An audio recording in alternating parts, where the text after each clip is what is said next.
on AM 560. Don't miss Freedom Summit 2018, coming to the Chicago West and Northwest in Itasca on Saturday, October 27th. This year, featuring headline speakers, former Milwaukee County Sheriff David Clark and James O'Keefe from Project Veritas. Also appearing, AM 560's Mike Gallagher, Dan Proft, Amy Jacobson, and Joe Walsh. Get your tickets today at freedomsummitchicago.com. That's freedomsummitchicago.com. Sponsored in part by Precision Payroll of America, Automated Systems Incorporated, and by Joe Cotton Ford in Carroll Street. What is it costing you in vet bills for that convenience of just pulling open a bag of formulated, extruded, processed cereal bits that cost a ton of money anyways?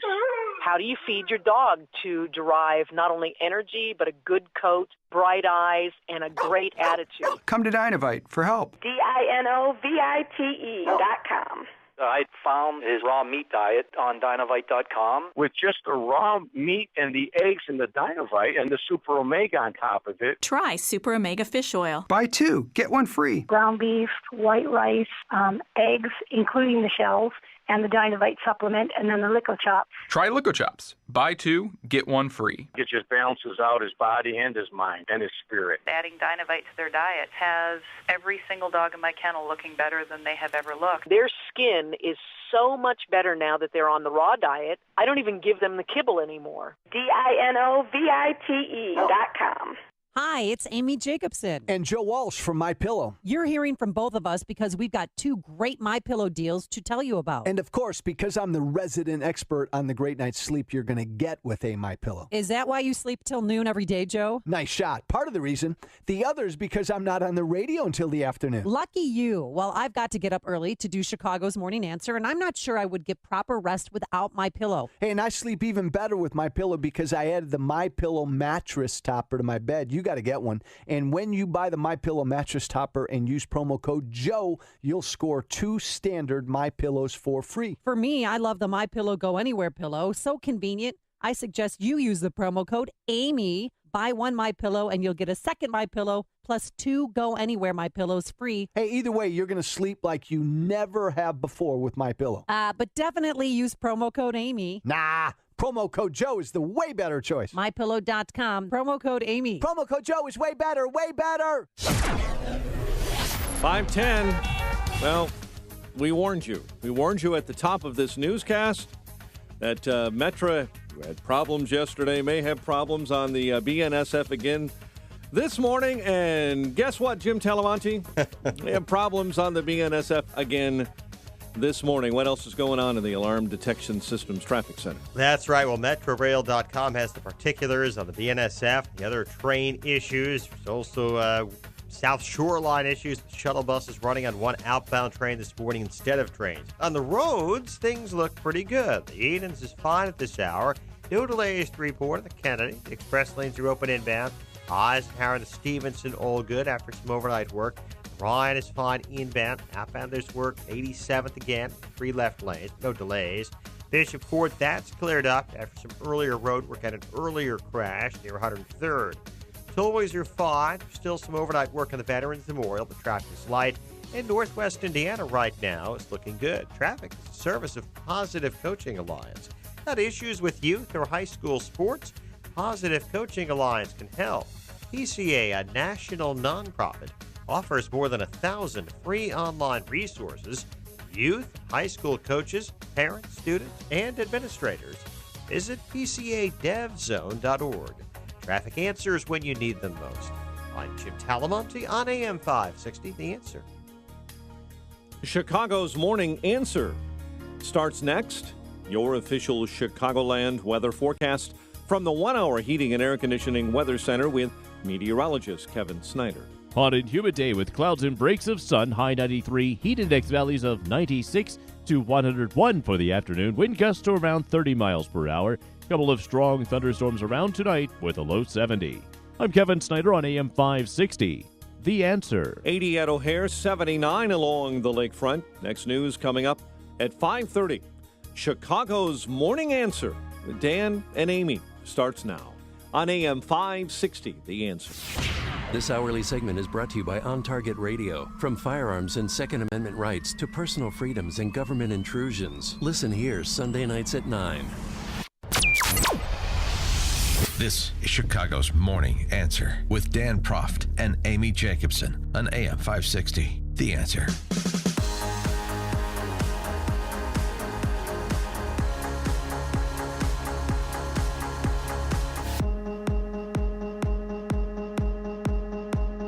Good morning, Dan and Amy. New NAFTA, at least half a new NAFTA. You still have a Canadian issue, but President Trump announcing yesterday, shortly after we got off the air, that he had inked a deal of sorts with Mexico to revise, extend, upgrade, and rename NAFTA.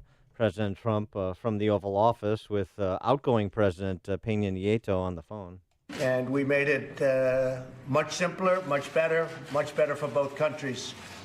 Canada will start negotiations shortly. I'll be calling the Prime Minister very soon, and we'll start negotiation. And if they'd like to negotiate fairly, we'll do that. You know, they have tariffs of almost 300% on some of our dairy products, so we can't have that. We're not going to stand for that.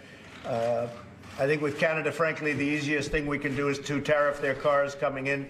It's a tremendous amount of money, and it's a very simple negotiation. It could end in one day, and we take in a lot of money the following day. But I think we'll give them a chance to probably have a separate deal. We could have a separate deal, or we could put it into this deal. I like to call this deal the United States-Mexico Trade Agreement.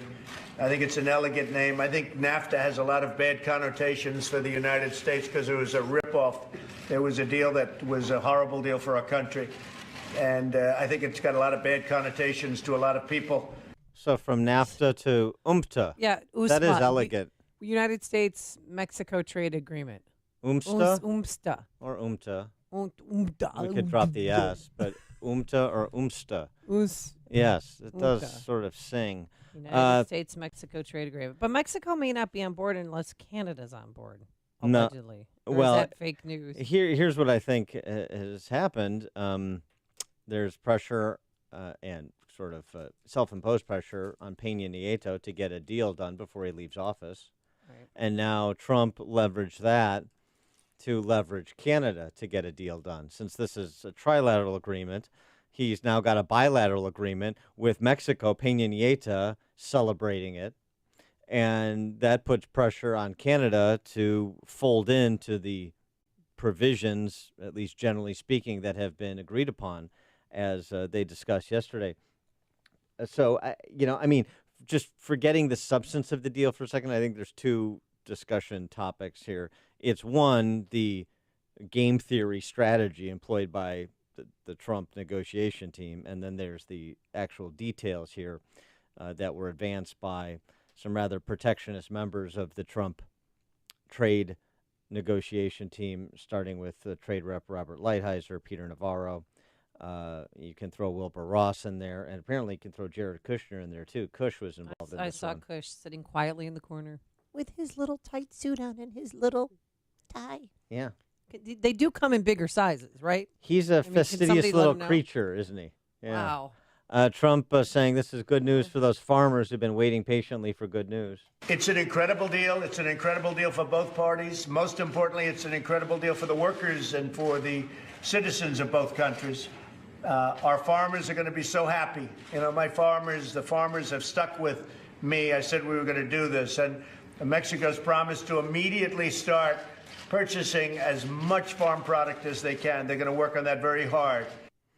Yeah, so some details that have emerged since yesterday's announcement. Wall Street Journal opining on the topic. The deal includes an extension on data protection for biologic drugs from 5 years to 10 years.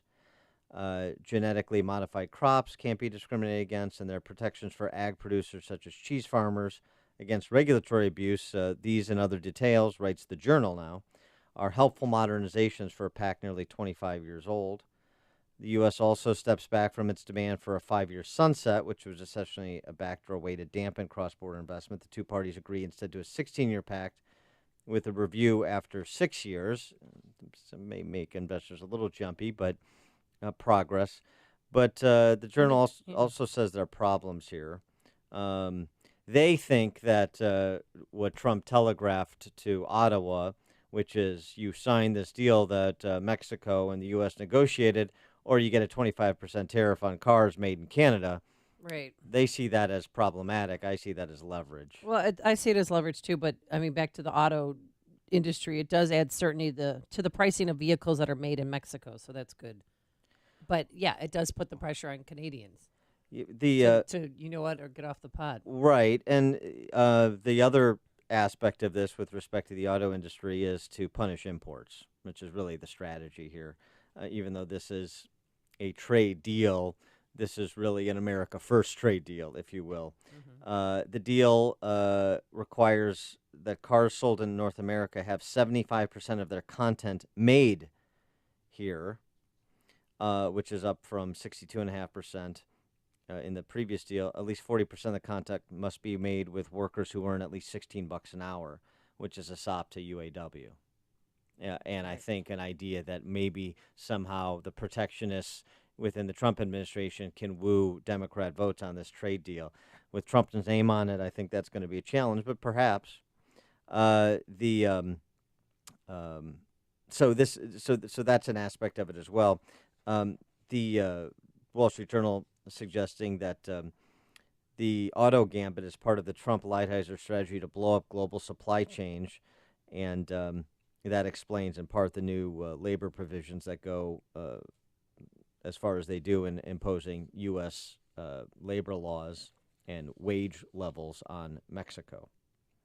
So sort of mixed reviews from the Wall Street Journal on the substance of it. I'm always going to be a skeptic of these big, complicated trade deals because I don't think it takes thousands of pages to say free trade. It takes one page, and I'm maybe two. And I'm an ideological free trader, because of the evidence. But that's not the president's position. It hasn't been. I'm really anxious to hear how Larry Kudlow characterizes this deal and going forward negotiations with Canada, because again, in terms of strategy, I think this is well executed. In terms of substance, I think it is sort of middled at best. And we'll talk to Jim Urio, CNBC contributor, at the bottom of the 6 o'clock hour for more perspective. Connect with Dan and Amy using the AM 560 mobile app. Download it today at 560theanswer.com/mobile. I guess Steve 98 has a better name than... Oh, that Usman. New NAFTA deal with Mexico. Trade force. Oh, the trade force. That's better. I like that. Coming up on Chicago's Morning Answer, Tiger Woods' perfect answer about his relationship with President Trump. But first, here's your forecast. Hot and humid today. We just have to get through it. A high of 93 degrees. And then tonight, mostly cloudy, warm, humid, a couple of strong thunderstorms. That'll cool things down because by Wednesday, we'll have a couple of morning showers. Otherwise, cool, clouds breaking for some sun, a high in the mid-70s. So if you like the heat, get out there today. Let's get into the Alarm Detection Systems Traffic Center and welcome back Jim Talamonte. Good morning, Jim. Thank you, Amy. Good morning. Good morning, Dan. Metro has an early morning delay on the BNSF line due to signal problems. The train due downtown at 6 this morning is running 15 to 20 minutes late. The expressways, we're seeing some inbound delays now on the Bishop Ford and the Ryan. Bishop Ford, it's about a 2-minute delay from 111 to Stony Island.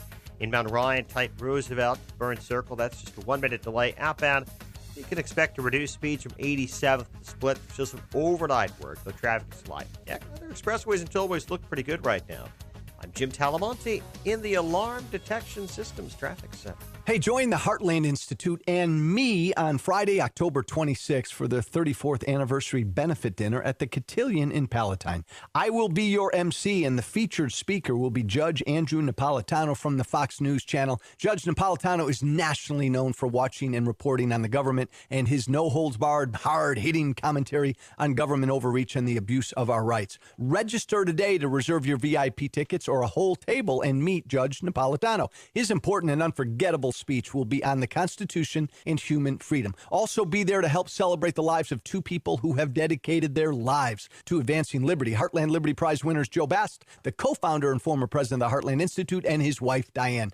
Don't be held in contempt. Join the Heartland Institute and me, Judge Napolitano, on Friday, October 26th at the Cotillion in Palatine. For tickets or information, call 312-377-4000 or visit heartland.org. That's 312-377-4000 or heartland.org. I'll see you there. When the need for senior care arises, there's no place like home. Your loved ones should never have to give up living at home. Visiting Angels will provide home care for your mom or dad at home up to 24 hours per day, including personal care, meals, and light housework. You'll select your professional caregiver with Visiting Angels. Look up visitingangels.com or call 877-374-LIVE. That's 877-374-LIVE. Franchises are available. Visiting Angels, America's choice in senior home care.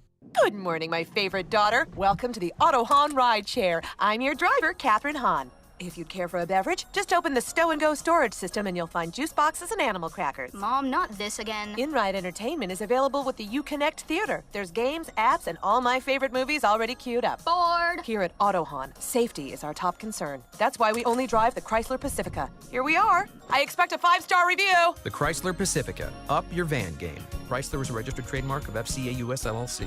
Ford's summer sales event continues at Joe Cotton Ford. That means you'll find the lowest prices of the year on all our great new and certified pre-owned Ford models. Get 0% for 72 months plus $1,000 bonus cash on Explorers, Escapes, and Edges. And it's the perfect time to get a new 2018 back-to-school Focus right now for just $14,995. Come in and see why we're Chicagoland's best Ford buying experience and why Ford is America's #1 brand. We've been treating people like you like friends and family for 44 years. And for the 5th year running, we're again your favorite Ford dealer. Don't forget all the Joe Cotton Ford exclusives that make a Ford from Joe Cotton Ford a better value. It's our promise to you. We'll treat you great and save you money. From 3 generations of our family to yours, you have our word on it. At Gary and North Avenue in Carroll Stream or at joecottonford.com. Through August 31st, all prices plus tax, title, license, and dock fees with approved credit. See dealer for details.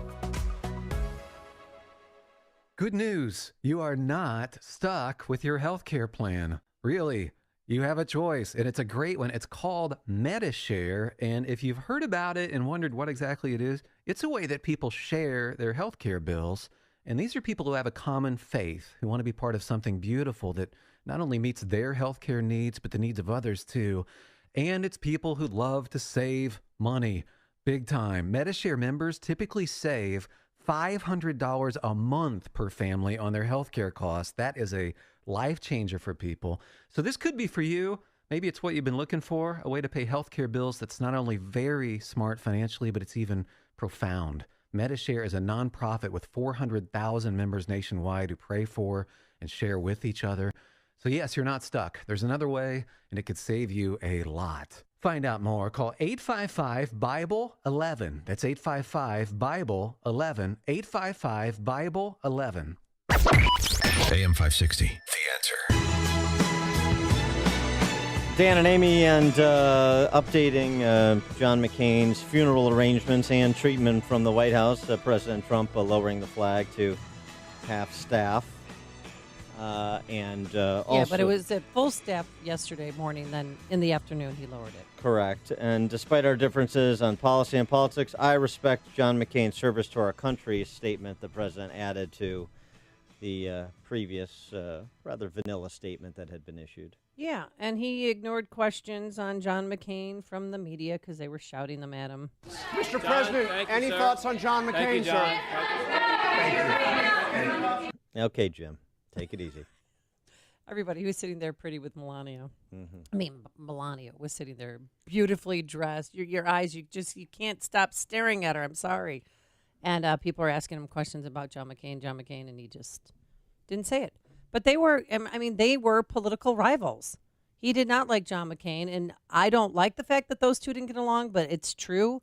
And a caller said, or Diamond and Silk said yesterday, at least he's being true to himself. He's not being phony. I don't think that he has been so moved by the passing of John McCain. Well, you can be, this is where you can be true to yourself. You don't have to be disingenuous like, say, Obama. but also be gracious. And so he should have gone to lower the flag. He should have gone with a statement about his service to our country, at least in the military, if he didn't want to comment on his political career, and also restrain comment on his political career, and just sort of rise above in the moment of someone's passing. And, you know, and let people out on the hustings like us, the little people. Yeah. We can debate the political legacy of John McCain. Interesting. Did you see who the pallbearers are? Yeah, I thought that was from The Onion. No. Is The Onion still around, by the way? The Onion is still around. This is true. Warren Beatty. Warren Beatty. Good to know he's still alive. He walked in to a party. Carly Simon wrote that song about Warren Beatty. You're so vain. Like he was walking into a Oh yacht. my goodness! Oh my It's 5. It's not even 5:30 yet. I'm belting it out. You're so vain. Is that apocryphal, You or probably think this did song she actually is confirm? about- yes. You're so vain. Okay. Again. Bet you think. Oh my gosh! I gotta warm up the pipes. Holy! I just blew up my headphones. Anybody else that's so vain? That's I mean, a Carly pallbearer? Simon is bad enough. She's a great singer, though. Not really. I think so. No. All right. So besides cutie patootie Warren Beatty, who else? What other hotties are pallbearers? Joe Biden. Oh, that guy! I can't. I don't know where to touch myself first with that guy. Woo! Gary Hart. Gary Hart. Mm-hmm. He knows where to touch you. Oh. My friend followed his campaign and loved it. They used to do beer slides on the plane, on the Gary Hart plane, Was when your they f- was would your take friend off named- and when they would land. Was your friend named Donna Rice? No. Oh. What was the name of the boat? All night long. Mischief. What was it? I can't remember. Give it to me one more time. We'll see if the listeners know. Remember the name of the boat Gary Hart was sitting in front of when that famous picture was Shenanigans, mischief, Yeah, it something was like something like that. that, yeah. I can't think of it. Oh, I could Google, but it's fun to let people think about it. All right, what else? Also, who else? The other beefcake there, since you were asking, FedEx CEO Fred Smith. Oh, he's a hottie. You know, he's on a calendar, right? The FedEx calendar, month of June. Yeah, next to his great quote about the golden rule in business. The main thing is to make the main thing the main thing. Oh yeah, that's so. I mean, the brilliance. No, you can see why he's got such a following of the ladies. Those kind of aphorisms. It is the Hollywood types, and there's some conservatives actually attending too, like Phil Gramm. Okay. So you got that going for you, and then of course the scuttlebutt right now, his wife Cindy McCain possibly being appointed to fulfill the remainder of his term prior to a special election. Yeah, the special election is going to be in 2020, so it'd be a seat warmer, and she wants it. That's what the word out of Arizona is and out of Sedona, that she is ready to take on that role. Well, she paid for that seat, so I guess it's about time she got a chance to sit in it. She did. Well, she financed his first run for Congress. Right, she did. Yeah. After he left his first wife. Well, we'll talk about. Scorned we lover. don't have time, but Greg from Schaumburg, I'm going to give you credit. I knew I was close, but he got it. Monkey business. Monkey business. Greg from Love Schaumburg you. gets an Amy Jacobson T-shirt as soon as we make one up. Coming up on Chicago's Morning Answer. We'll pick up our conversation that was teased earlier about Tiger Woods and Peter Thiel. They both have something to say about President Trump at 5:38. And it's Election Day in Arizona, Oklahoma, and Florida. But first, let's go into the newsroom. Here's Mike Scott. At 5:31, we're tracking Metra problems this morning. Jim Talamonte will be along in just a moment as we see if the morning rush will recover along the BNSF line. President Trump is offering his condolences to the family of Senator John McCain. Also, our hearts and prayers are going to the family of Senator John McCain. Going to be a lot of activity over the next number of days, and we very much appreciate everything that Senator McCain has done for our country. At a dinner with evangelical leaders last night at the White House, the president making his first remarks about McCain since the longtime Arizona Republican died Saturday. This morning, Justice Department official Bruce Orr will testify on Capitol Hill about his connections to a former British spy who wrote the now infamous dossier about the president's alleged Russian connections. We're watching primaries today in Florida, Arizona, and federal runoffs in Oklahoma. The shooting at a Madden 19 video game tournament Sunday is leading the video game maker to cancel other events. Electronic Arts CEO Andrew Wilson announced they're scrapping 3 other qualifying events. As many as 200,000 people are expected in Milwaukee later this week for Harley-Davidson's 115th anniversary celebration. Reporter Mark Mayfield has more on cutting the birthday cake. The company is going to hold the party at 28 venues around the city. Marketing manager Chris Urban says they've been planning the 5-day celebration for the past 20 months. The event is free, unlike the 110th anniversary, where Harley charged participants up to $250. Mark Mayfield, NBC News Radio. Toyota this morning investing $500 million in Uber for self-driving cars. Pittsburgh will soon be the largest U.S. city without a daily print edition newspaper. The 232-year-old Post-Gazette has announced this week it will cut back production from 7 days to 5 days a week. A 9th child is dead following a fire over the weekend in Chicago's Little Village neighborhood. Meantime, investigators are seeking the cause of Chicago's deadliest fire in well over a decade. Fire Deputy District Chief Annette That's Holtz. unheard of in the city of Chicago. We haven't lost this many people, and I can't even count back to when we lost this many lives, and these are young people. It could be Chicago's deadliest blaze since 2000, perhaps 1993, when 19 people were killed in a fire that swept through the Paxton Hotel.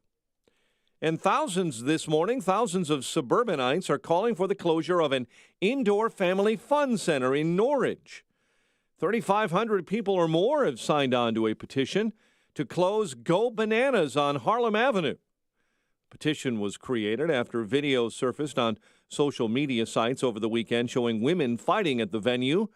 Police have been called out to Go Bananas for several similar violent incidents in the past. Chicago sports, White Sox topped the Yankees 6-2 in New York. Cubs 7-4 winners over the Mets in the series opener at Wrigley. The news is a service of the Crohn's and Colitis Foundation. Use your power to cure and pedal with a purpose at Spin for Crohn's and Colitis Cures. Grab some friends to join you for this high-energy indoor cycling event benefiting the Crohn's and Colitis Foundation. Spin4.org to learn more. 5:35 and a check of traffic and weather on the way next on AM 560. Don't miss Freedom Summit 2018, coming to the Chicago West and Northwest in Itasca on Saturday, October 27th. This year, featuring headline speakers, former Milwaukee County Sheriff David Clark and James O'Keefe from Project Veritas. Also appearing, AM 560's Mike Gallagher, Dan Proft, Amy Jacobson, and Joe Walsh. Get your tickets today at freedomsummitchicago.com. That's freedomsummitchicago.com. Sponsored in part by Precision Payroll of America, Automated Systems Incorporated, and by Joe Cotton Ford in Carroll Stream. This hourly segment is brought to you by Papa Nicholas Coffee. Papa Nicholas Coffee, a family tradition since 1897. Did you know, Amy, that McHugh Construction is the premier builder of landmark, one-of-a-kind structures in Chicago and across the Midwest, but they also perform on smaller projects? Yes, Dan, I do. The Special Olympics Eternal Flame of Hope at Soldier Field, Gibson's Italia, Mad West Restaurant in the United Center, and the recently completed Ritz-Carlton lobby. In fact, McHugh has served public and private sector clients since 1897 on big and small projects, and are proud to have played a major part in improving Chicago's infrastructure and helping to redefine its iconic skyline. For information on how McHugh can play a part in your project, visit McHughConstruction.com. Yeah, that Gibson's Italia is nice. That's McHughConstruction.com, MCHUGH Construction.com. McHugh Construction proudly supports the 100 Club of Chicago, and many McHugh employees have volunteered their time for the past decade. The 100 Club of Chicago provides financial support and scholarships to families of first responders who have lost their lives in the line of duty. For info on how you can help first responder families, visit 100clubchicago.org. It is 5:36. Let's get an update on the roads and the Alarm Detection Systems Traffic Center. The very latest with Jim Talamonte. Well, thanks, Mike. So far, it's only one train that's behind schedule on Metra's BNSF line, but we're keeping a close eye on that this morning with signal problems. The issue right now, and the train due downtown at 6 a.m. at Union Station, that's running 15 to 20 minutes behind. Edens and the Kennedy are delay-free at this hour. The Eisenhower getting a little tight through the avenues. You've got a brief tap at the brakes east of 25th. Mount Stevenson, 3-minute delay between Harlem and Kedzie. Inbound Ryan, it's slow from 95th to 79th and 18th to the Burn Circle, but express lane delay started 43rd. It's 18 minutes from 95th to downtown. Outbound 15. Bishop Ford, 20 minutes, 80-94 to the merge. Lakeshore Drive has roadwork delays. Northbound Jackson and Monroe and southbound through that same stretch starting at Jackson. That long-term work has it due down to both lanes, down to 2 lanes in both directions till early October. Traffic service of unbound.org. Right now, there are young people across the world facing a tough choice. Continue their dream of education, drop out to help their family put food on the table. You can help change their future in a single moment at unbound.org. Traffic answers when you need them most. I'm Chip Talamonte on AM 560. The Answer. Chicago's Morning Answer continues after a full update from your official Chicagoland weather forecast. The forecast from meteorologist Kevin Snyder is showing some heavy storms drifting from Wisconsin into the northern suburbs, Woodstock, Antioch, McHenry right now, seeing some heavier thunderstorms and lightning break out. Later today, hot and humid, clouds and breaks of sun with a high near 93, a low of 70 overnight. Currently 80 degrees. The next news update comes your way at 6. Chicago's Morning Answer with Dan and Amy continues next on AM 560, The Answer. This hourly segment is brought to you by The Lou Bridges Show. Tune in on Saturday mornings at 8 to learn how you might fight foreclosure and keep your home. Tickets for Freedom Summit Chicago are on sale now at freedomsummitchicago.com. That's freedomsummitchicago.com. Top of the morning, Dan and Amy, and I tell you, the hits just keep on coming. First, Brian Williams. Yeah. Now Lanny Davis. I mean, if you can't trust Lanny Davis, then we're truly living in a world without heroes. You mean Lanny? Yeah. Hello? Are you trying to do Saul Rosenberg or Lanny Davis doing Saul Rosenberg? I'm trying to do Lanny Davis doing Saul Rosenberg. Amy Jacobson. The Jerky Boys. As Lanny Davis is Saul Rosenberg in the Jerky Boys remix. I could do the weather that way. Today it's gonna be hot and humid. Oh boy, I'm going to be schwitzing. You're gonna get some swamp butt. I'm asking you for help, and maybe I could sue for punitive damages that you're giving me. I'm giving you? Yes. Me? Yes. What'd I do to you? Well, punitive damages here. That's actual audio of Lanny Davis talking to Michael Cohen. And that was after Lanny Davis found out that Cohen's GoFundMe page has pulled in $160,000. What? With the goal is 500. So hey, keep the phone lines are open, the internet's working. So keep the donations coming in for Michael Cohen. That tragedy that befell him, the commission of bank fraud that happened upon him. He didn't bring this upon himself or anything. No. What a waste of money. Save your cash, people. Well, Michael Cohen. I think about 90% of that is from the Congressional Democratic Caucus. Oh, okay. In a new interview with the Washington Post, you mentioned part of this yesterday, but it's been added to. Lanny Davis, nothing if not meticulous when it comes to correcting the record as it pertains to his various prevarications. Interview with the Washington Post's Tom Hamburger. Cheeseburger. Rosalind Helderman. I should have been more clear, including with you, that I could not independently confirm what happened. I regret my error. He's talking about being sourced on the CNN story alleging Trump's knowledge of the infamous Trump Tower meeting with the Russian attorney and Don Jr. and the rest of them. Yeah. So he had to walk that back, right? Walk that back in. And he also backed off his claim that Cohen, his client, had information that Trump knew in advance about Russian hacking of the DNC in 2016, saying, I'm not sure.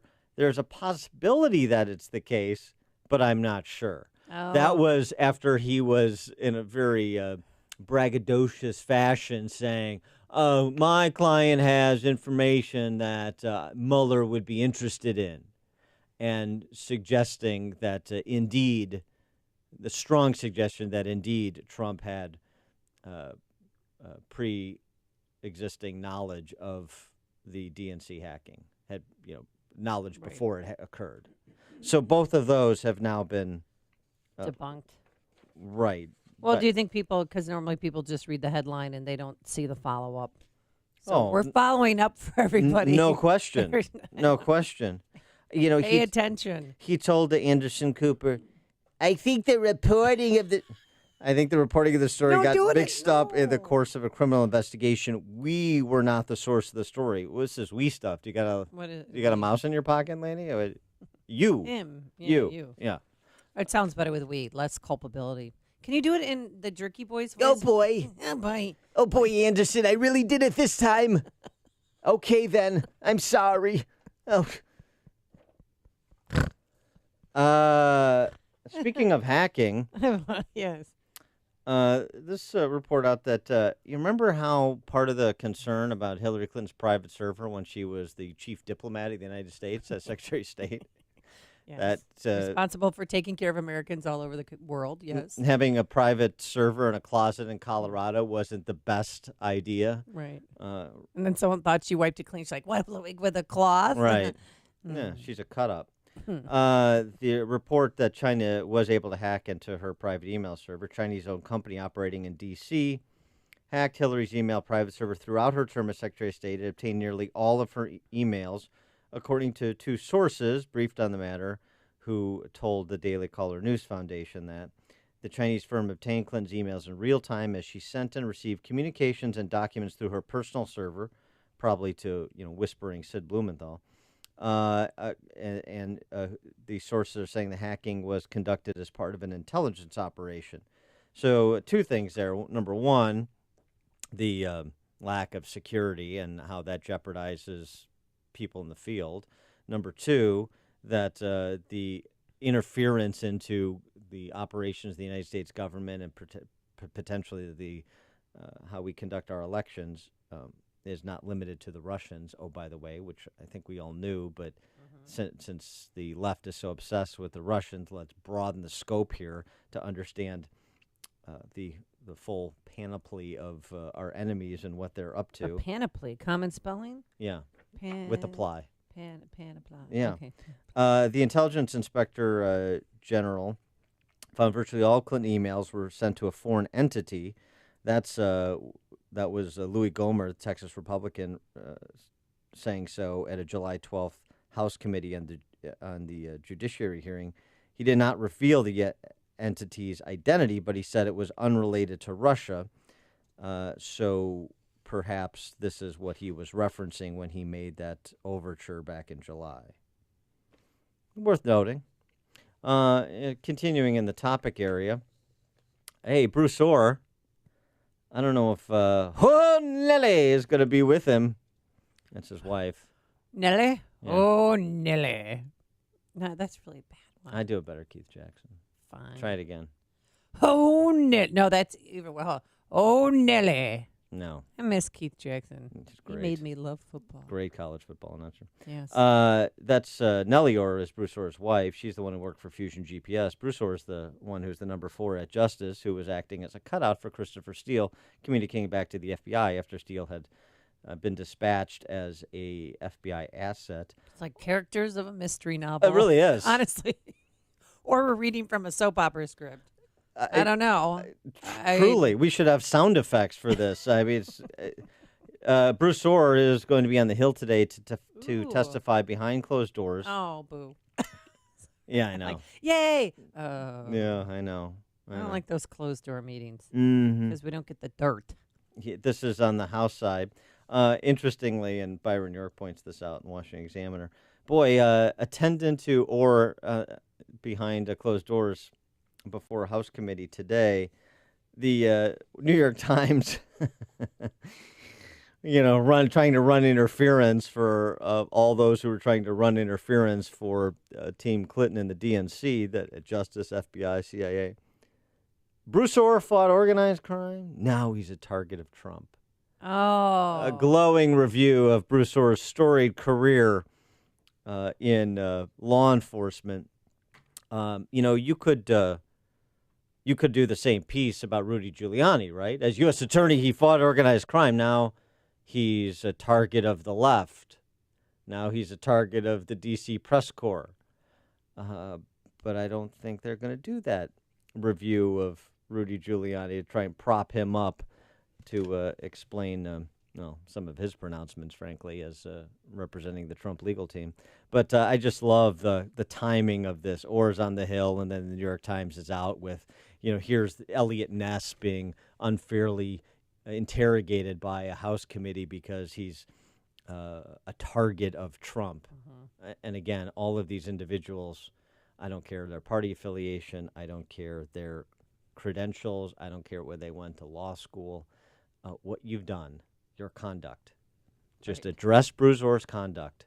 And much as Kim Strassel suggested of Peter Strzok, if you were being investigated by Peter Strzok or somebody like that who had that much antipathy for you, would you feel like you're getting a fair shake? Oh, heck no. How's his GoFundMe page doing, by the way? Peter Strzok? You know what? I'm going to... That's a good question. Look that up, see if he's beaten Cohen.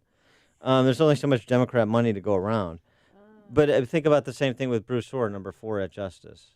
If this was occurring with the targeting of Democrats at Justice or the targeting of you, and Bruce Orr was working with an Oppo operative gathering dirt on you and trying to otherwise undermine your position, would you say, hey, but Bruce Orr has a record of fighting a Russian organized crime, so it's all okay? I don't think so. Just in Peter Strzok's GoFundMe page, their goal is $500,000. Same goal. Yeah, same goal as Cohen's. Right now, he's in the lead. He did have a jump start on Cohen. He's at $460,518.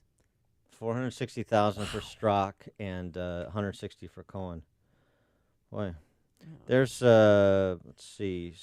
460 college scholarships they could have offered. 460. 460,000. So there's $620,000 worth of people mad at their money. La la la la la la la ka-ching. It's news, opinion, insight. This is Chicago's Morning Answer on AM 560. The Answer.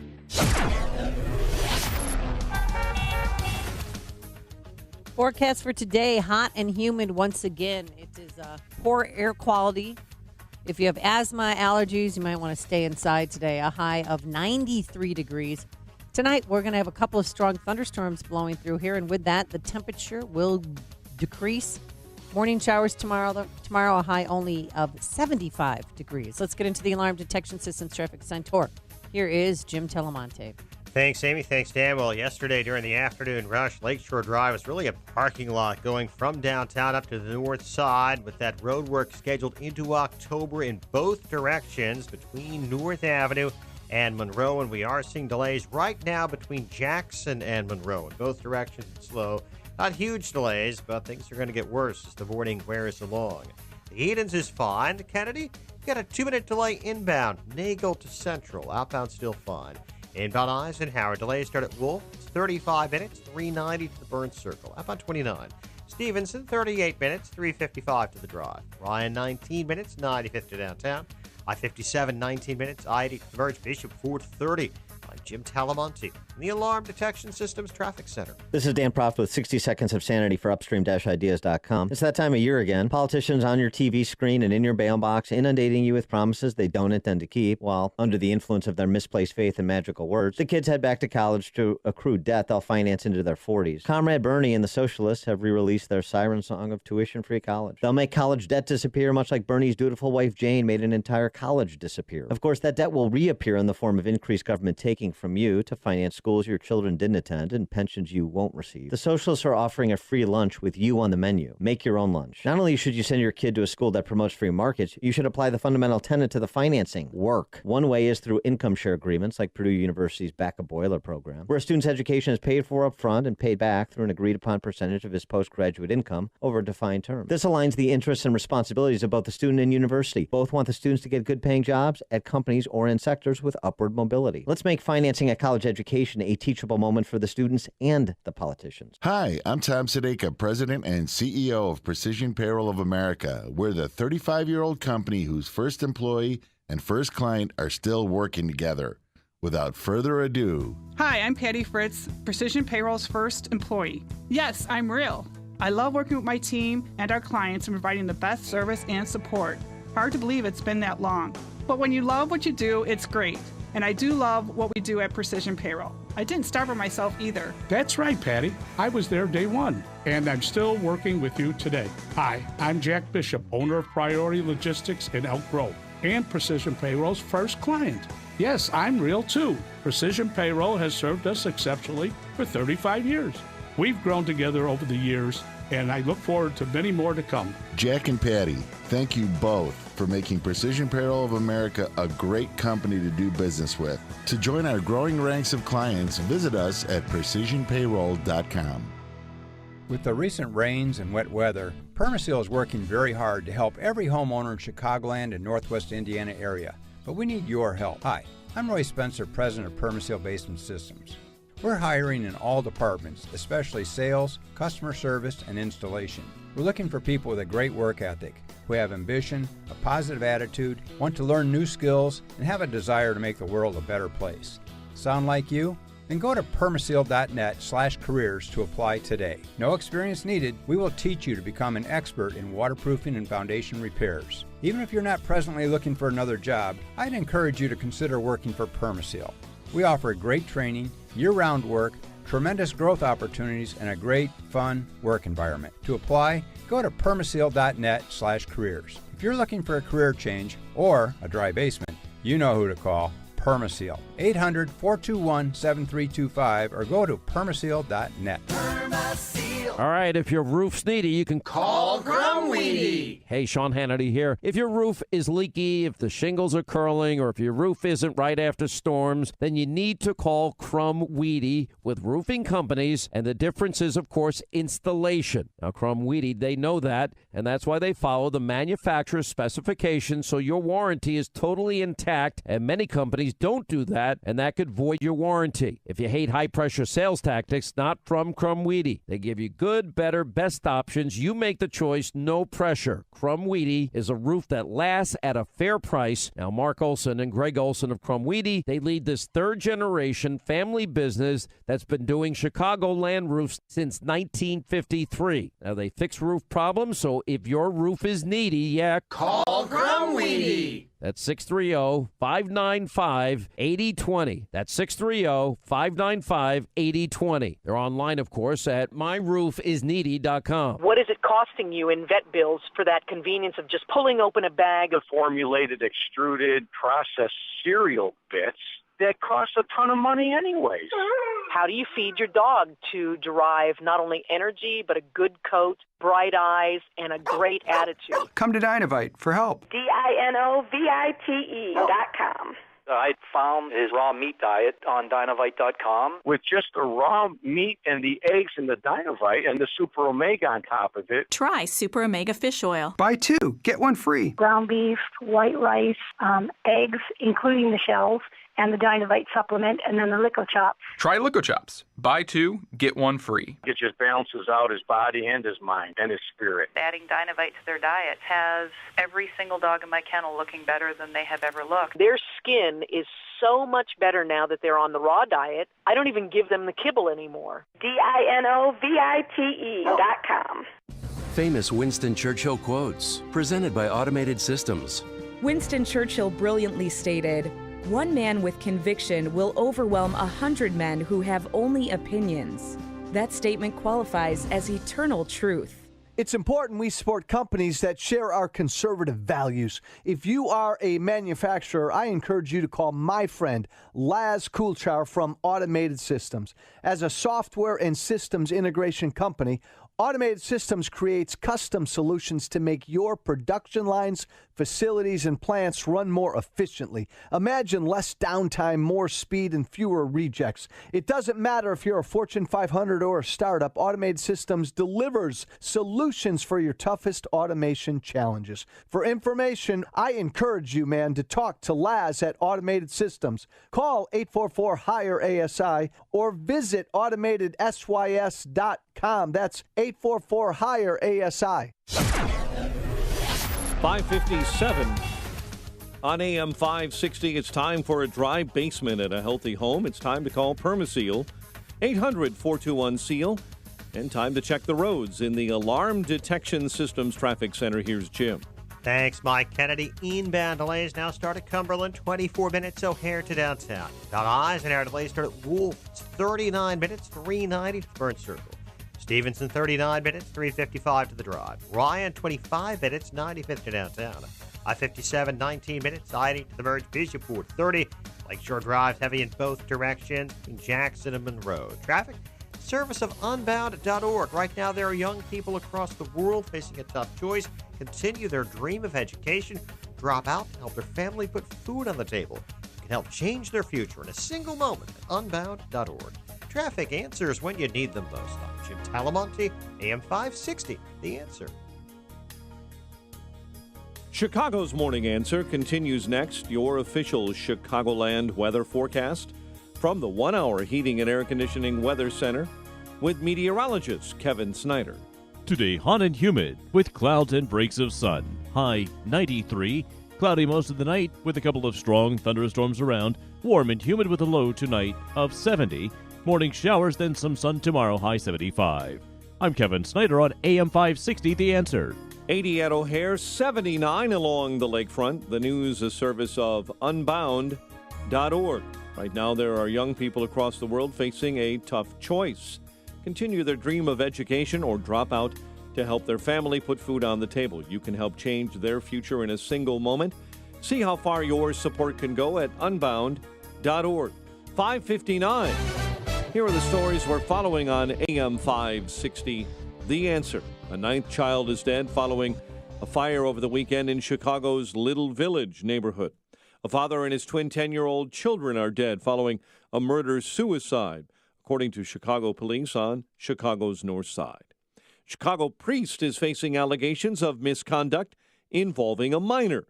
Cardinal Blaise Cupich announcing that Father Gary Graff has been removed as pastor of San Jose Luis Sanchez del Rio Parish. Two boys who attend middle school in Mundelein are facing criminal charges after one of them posted social media threats targeting that school.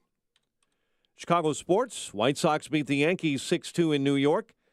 Cubs winners over the Mets. WIND Chicago News Time is 6 o'clock. The polls are just opening now in Florida. I'm Dave Anthony, Fox News. I think we're poised to have a strong victory. Congressman Ron DeSantis is running for governor, backed by President Trump in a close primary race today with Adam Putnam. The big fight on the Democratic side really is between Gwen Graham, a former congresswoman, also the daughter of former Florida Governor Bob Graham, and Phil Levine, the former mayor of Miami Beach. That's Fox's Evan Brown. It's also primary day in Arizona.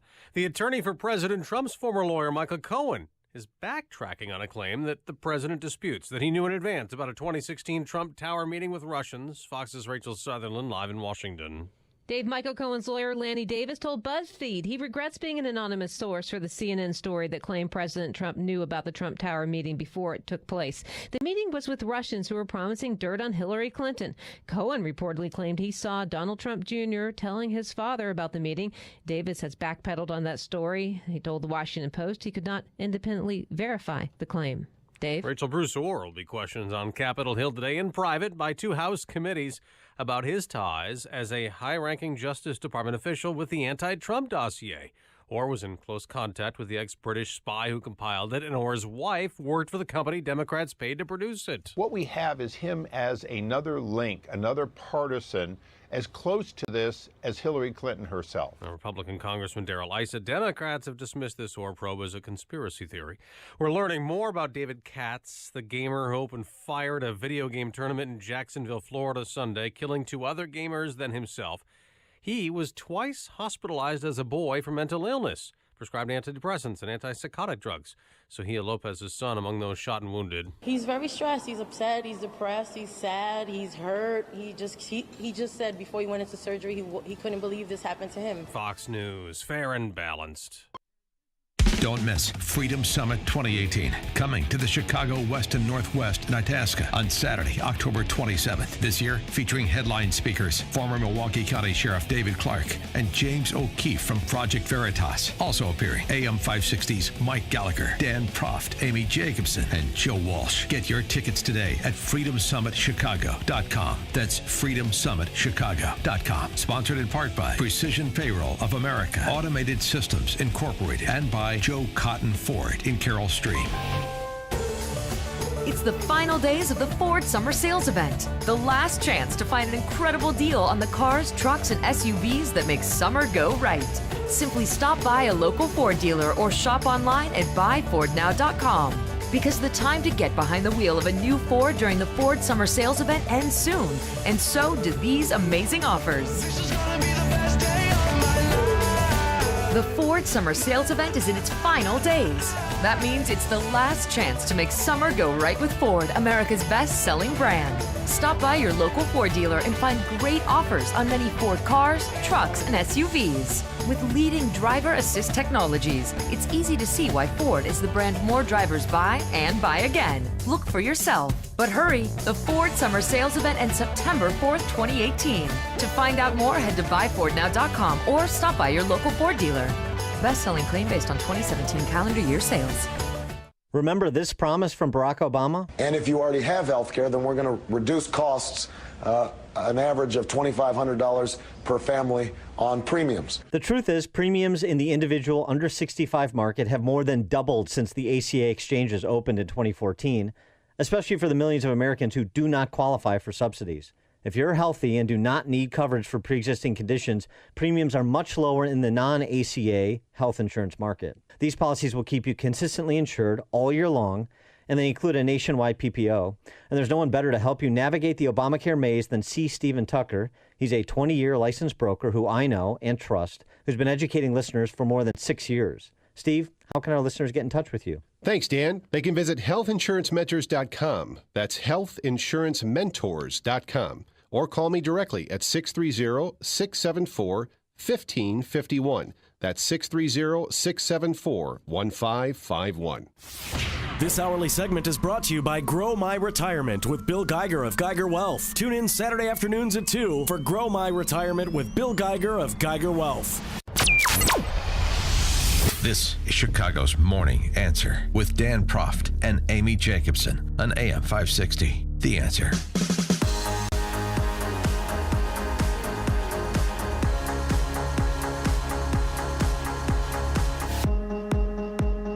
Good morning, Dan and Amy. We began this discussion yesterday after the Vigano testimony over the weekend, this memo written by a former high-ranking official in the Catholic Church about the systemic sexual abuse in the church and the cover-up of it, including now reaching Pope Francis, per the allegations of Vigano, suggesting that Pope Francis ignored what he had to know was true about former D.C. Archbishop and Cardinal McCarrick. And Pope Francis was asked that on the plane yesterday with reporters, and he refused to answer the question. He said, you've read the letter, I've seen the letter, you've seen it, you make your own judgment. I will not say a single word on this. And you've heard from some of the leading Catholic intellectuals in the world, including Princeton's Robbie George, suggesting that's just not an acceptable statement in response to the detailed testimony of Vigano. And I agree with Robbie George. Speaking as a Catholic, my experience in the Catholic Church, going to Catholic school from K through 12, was always good. The priests, the nuns, the Benedictines, the monks, the lay people, it was always good. But that clearly wasn't the experience for a lot of people, and this has been precipitated by this grand jury report in Pennsylvania, whereas our friend Selena Zito writes, 54 of the 67 counties in Pennsylvania were home to a priest who is alleged to have sexually abused other individuals. And the church is unbelievable after a certainly north of $1 billion in settlements. And, we're getting into decades of reckoning here. And it continues to be piecemeal and painstaking, now reaching the papacy, where it appears that it's going to continue to be painstaking because Pope Francis will not address it, at least so far, on the merits. And if he won't, then I think you're going to hear more people calling for him to resign, and I certainly will be part of that chorus. Well, it was weird because Cardinal Cupich, our Chicago Cardinal, he did one-on-one interviews with each local media. And, Chuck Gowdy asked him about, did the Pope cover up any sexual abuses? Did he know about any cover-ups of sexual abuses in the United States? My experience with the Pope is that as soon as he knows about something, he acts on it. And he danced around the question, and then said that. Yeah, well, you have to. You should go chapter and verse with Cupich on the Vigano letter, because Cupich is implicated not as covering up sexual abuse, but as being a favored son of McCarrick. He wasn't supposed to be named the Archbishop of Chicago, and it was, according to Vigano, it was McCarrick and a small group of individuals who were counselors to the Pope who shoehorned Cupich into Chicago, as well as another archbishop in Newark. Also mentioned in Vigano's testimony is Cardinal Wuerl, who was the Archbishop of Pittsburgh, Seattle, Pittsburgh, and ultimately D.C., who was seen as sort of a whistleblower with respect to the sex abuse scandal, and now it turns out maybe not so much. By the way, also Cupich. He sat down with Lisa Madigan yesterday, was interviewed by her, said that there's no secret files here in Chicago. Yeah, Lisa Madigan will not get to the bottom of anything. It's it's a nice pro forma event. Cupich should also be asked and should have to account for his conferring an award to McCarrick just 2 years ago. I really wish you sat down and interviewed him rather than Chuck Gowdy. Well, I wish I would too, but I don't think the Cardinal wants to have a one-on-one with Dan Proft, or the Arch would allow him to do that. For more on this topic, from a very personal level as well, very, very, very good piece in the New York Post by Selena Zito, when the beloved priest from your childhood turns out to be a monster. So she's got a personal experience to recount as well. Selena, thanks for joining us again. Appreciate it. Thanks so much for having me. So why don't we just start with your personal experience I just referenced and that you detail in your column, particularly since this firestorm, most recent firestorm, generated from that Pennsylvania grand jury report from, whence you hail. Oh, right. So I grew up a Catholic in the Pittsburgh area. In fact, I've known Bishop Wuerl for most of my life. He's a native Pittsburgher, and he ascended into the hierarchy of the Catholic Church here in Pittsburgh. I attended a small little, at the time, actually, during the 60s and 70s, there was a booming blue-collar, middle-class Catholic parish in the city of Pittsburgh, and attended a Catholic school, elementary school there from first grade through 8th grade, and was stunned to find out that during my time there were 3 priests who have been accused in this document, including my favorite, who was Father John Maloney. He was, when I was in first grade, he was 22 years old. He's a young priest. All of the kids looked up to him. He would come out and, play in the playground with us. And when he did Mass every Tuesday with all the children in the parish. And when he left, when I was in, I guess about 6th grade, I was, really sad. But when I saw him on the list, I was absolutely devastated that someone that I had really looked up to and had, given me my first 2 sacraments outside of baptism, which is confession and communion, just devastated to find out that he was among the 99 in Pittsburgh who had abused children throughout their career. Did he abuse anyone that you went to school with, or anyone in your class, or anyone No in your one is named. church? Yeah, no one is named in the document. So that remains unnamed, and that sort of haunts you because you try to think, gosh, how did I not see someone, hurting? I mean, how did I not see someone who was, obviously hiding a secret? You search your mind's eye to try to imagine, if you're in school or in the playground or in church, was there someone who should have stood out to me? But of course, you're a kid and you don't always have those instincts that you have as an adult to be able to spot problems. The impact on the church is quantifiable, and you can also kind of pick it up on site if you go to Mass in terms of the dwindling attendance, the dwindling contributions, the financial problems that archdiocesan centers are having. But I wonder, particularly Pennsylvania with that grand jury report is sort of a whole different thing than just kind of living with the drop of this over the last couple of decades as a Catholic. And I wonder what the fallout has been from that grand jury report over the last couple of weeks. So I was at Mass the following Sunday, and it was probably half as what it usually is. And it's already dwindling, as you said.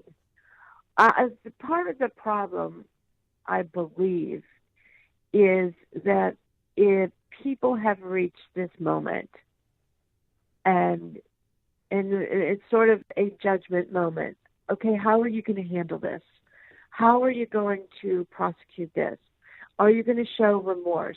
And we're talking about from leadership within the church. Part of the struggle for Catholics is that we are taught as part of our theology that the institution of the church, meaning the bishops and the priests and the cardinals and the pope, are also divine. And so when there's very little remorse and there's very little addressing of the issue, and it's brushed aside, in particularly handled almost as though it's a politician, right? Bishop Worrell has handled this very politically. The Pope has handled it very politically, but they've not handled it empathetically, sympathetically. There's none of that. There's no deep sorrow. There's no regret. There's no asking for forgiveness. It's very curt and dry and not what we as Catholics expect from our leadership. And while this won't affect my faith, what it does impact is my trust in the institution of the church. And that has to be earned back. And I suspect there are many people of the Catholic faith that feel this a similar way. Yeah, their statements were without remorse or contrition. And so the question needs to be asked, if Pope Francis knew about the sexual abuses in the United States, covered them up, should he resign? Do you want him to resign? Or do you have to wait for more information to come forward?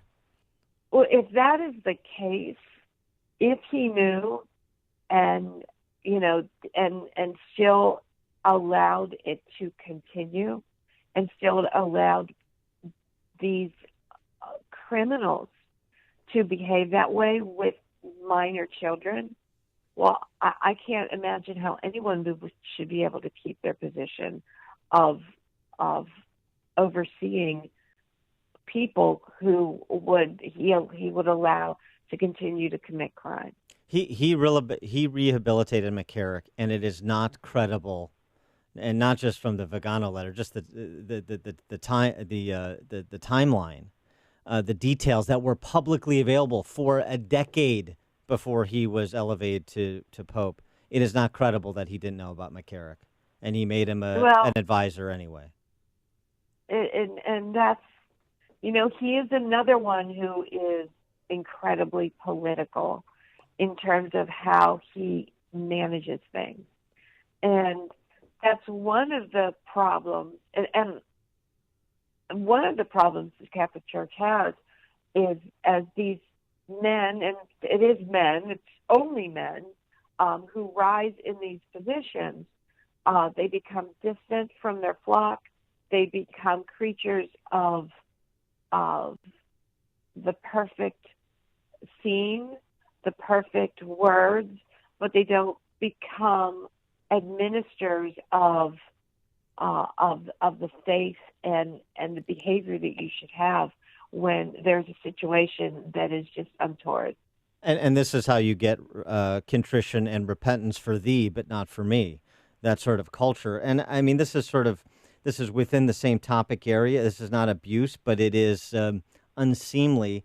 The story out of San Jose, the San Jose diocese buying a $2.3 million retirement home for their local bishop, Patrick McGrath, a diocese of about 640,000 Catholics there. Now, obviously, that's a ritzy real estate market, but still, $2.3 billion. Does the bishop need of 12? Does the bishop need a 5-bedroom mansion for his golden years? It's that kind of stuff. I mean, obviously, the sex abuse stuff is on a whole nother plane, but it's just this kind of stuff. There's one faith for you, and then there's another way of living for me. It is very much, I think you hit it on the head, it is very much like you're talking about a bunch of politicians, not faith leaders. Exactly. I mean, I can't even imagine that a $2.3 million house? 2.3. And obviously, he doesn't have kids, he's a bishop. Yeah. But still, I mean, that's a lot of space for one person. Yeah, that's a sense of entitlement that is beyond the pale. But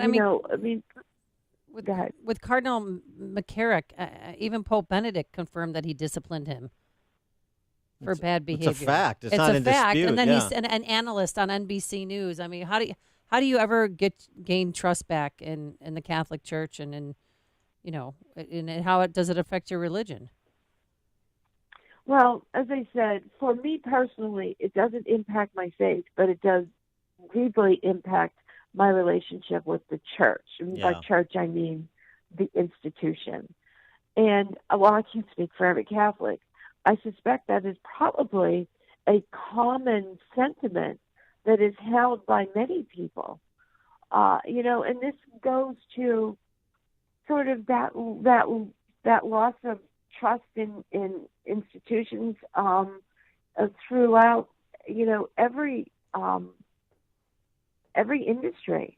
It's not just the church. We have a fracture in our society with institutions by large, and this is just another one. And I don't think that this connection with larger institutions and expertise is very healthy for a society. Yeah. But they certainly have earned it. No question. And I think it's an important distinction that you're getting to. It's not the flaws of Catholicism, the faith. It's the flaws of the men in the hierarchy of the church. The faith is not impugned by the evil acts of mortals who allegedly ascribe to it, even if they wear vestments. And that distinction needs to be made. It's not made in the press very often. Right, and that's what I wrote in my column this week. It was not I have not lost my faith. My faith has nothing to do with like earthly humans. Right. It has everything to do with my belief system. But these were earthly humans who conducted and looked away and shuttled around people who abused and harmed children in a very heinous way, robbed these people of their childhood. I don't know how you. I'm just stunned every Sunday or Friday when statements come out and nothing's better, nothing's addressed, and I think that the church as an institution is going to suffer for this. Selena Zito, Washington Examiner reporter, New York Post columnist, CNN contributor. The book, don't forget, on politics, The Great Revolt Inside the Populist Coalition, Reshaping American Politics, and her most recent column you can get at Town Hall and elsewhere, When the Beloved Priest from Your Childhood Turns Out to Be a Monster. Selena, thanks so much for joining us, as always. Appreciate it. Well, thanks so much for having me. Yeah, sorry that happened to you. And Selena joined us on our turnkey.pro answer line. The more you listen, the more you'll know. This is Chicago's Morning Answer. Morning Answer on AM 560. The Answer. I mean, McCarrick was almost a household name. He was always on NBC or CBS. He was the go-to cardinal, that taught us about Catholicism. Whenever a pope visited, he would do the play-by-play, and I'm shocked. Because of his, proximity to the papacy. But there are public settlements of sexual abuse allegations, civil, settlements, against McCarrick going back more than a decade. So, again, it is not credible that anybody in the hierarchy of the church didn't know. It's not credible. And there's a fascinating article in the New York Times about how this one family, they had to call him Uncle Ted, and he sexually abused them for years. Today, weather, it's going to be hot and humid. If you have allergies or asthma, probably stay indoors. A high of 93 degrees. Tonight, we're going to have a couple of strong thunderstorms roll through here, and with that, we will break this thick humidity blanket. Tomorrow, sun, clouds, cooler, a high of 75. Let's get into the alarm detection traffic centaur. Here is Jim Telemonte. Amy and Dan, traffic on northbound Lakeshore Drive is a solid mess. Roosevelt to Monroe due to the ongoing construction. Northbound Tri-State now heavy from Reagan Tollway past the Eisenhower. Delays in eastbound I-80 from the Des Plaines River Bridge past Briggs. Eden, Spitzline approaching Junction. Kennedy, 24 minutes, O'Hare to downtown, outbound 22. Eisenhower, 52 minutes, 390 to downtown, outbound 34. Stevenson, now 41 minutes, 355 to the drive. Ryan, 28 minutes, 95 to downtown. I'm Jim Talamonte in the Alarm Detection Systems Traffic Center. The players are fired up. The coaches are prepared for battle. The student section is rumbling. The band is ready to rock. And you're ready for victory. Touchdown, Northern Illinois. Every game, every victory is right here on the Husky Sports Network. Your NIU Huskies take on the Iowa Hawkeyes this Saturday afternoon at 2:30. Catch every minute of the action right here on AM 560. The Answer. Pain drugs are addictive and have side effects. Get off the drugs and get rid of the pain. You don't need to live with chronic pain. Let's repeat that. You do not have to live in pain. Chronic pain is the worst from an accident or pain that just develops. Dr. Ken Candido is one of the most respected and successful pain doctors in the world. Dr. Candido will work to find the source of your chronic pain and fix it. He teaches pain management around the world and has been voted one of Chicago's best pain doctors several times. Okay, you get it. He's the pain doctor you need. Dr. Candido of Chicago Anesthesia and Pain Specialists will help you get off the pain medication and all of its side effects. You can get your life back. Drugs mask the pain. Find the source and fix it. Call Dr. Ken Candido and make an appointment with a cutting-edge, respected, and successful pain physician. Go to mypainchicago.com. That's mypainchicago.com. Thousands have been helped with their chronic pain. You can be the next one. Get the phone number and all the info at mypainchicago.com. Dr. Bob Arnott for Salonpas. I'm training for the world's most grueling paddleboard race. 32 miles of open ocean, high winds and surf. Naturally, I get a lot of muscle pain. 50 years in medicine has taught me what to look for in a pain reliever. Powerful, targeted, non-addictive, and available without a prescription. I found it in Salonpas Lidocaine Plus. It has 2 powerful anesthetics that numb nerves right where it hurts. Salonpas gives me relief. My name is Lauren Sullivan, and I was diagnosed with multiple sclerosis 9 years ago, and I was severely disabled. And about 6 years ago, my mother had found Balance of Nature, so we decided to give it a try because at that point, nothing was helping. I was skeptical at first, but over time I realized I had more energy levels. I was sleeping better, which was huge, and my hair looked better, my skin looked better, my nails looked better, and then I was able to weed off some of those medications. And I know, had I not found Balance of Nature, I would not be living the quality of life that I am now. When you call, use discount code CHICAGO, and we'll take 35% off your first preferred set of fruits and veggies and have them shipped to you free. Call 800-246-8751. That's 1-800-246-8751, or go online to balanceofnature.com and use discount code CHICAGO. The following is a paid political announcement. I lived in Grays Lake, and I have sold and moved out of the state. Billy V is a union employee. He left Illinois because he couldn't afford to pay $9,000 a year in property taxes on his $200,000 townhome in Grays Lake. Tony S.'s home in Park Ridge is being liquidated by the government to pay for someone else's pension. I'm paying between $13,000 and $14,000 a year in property taxes, which is insane. I can't save for my retirement. They're basically stealing my equity from me. Rich, poor, Republican, Democrat, you will not be spared the financial disaster the highest property taxes in the nation inflict. The good news is there's a group of independent candidates who aren't financed by Madigan or Rauner. They're working people taking up our fight to lower your property taxes. They made a life in Illinois, and the hell if they're going to let politicians take it away. Go to SaveYourHomeNow.org for information on the candidates leading the revolt. Go to SaveYourHomeNow.org to hear your neighbors' stories and share your own. SaveYourHomeNow.org isn't just a website, it's a battle cry. Liberty Principles paid for this ad and is solely responsible for its content, not authorized by any candidate or candidate committee. Coins and currency are full of history. Coins and currency are fun to look at. Coins and currency can be great investments and a great hobby, too. Here's your opportunity to see one of the largest coin shows in the nation, and it's free.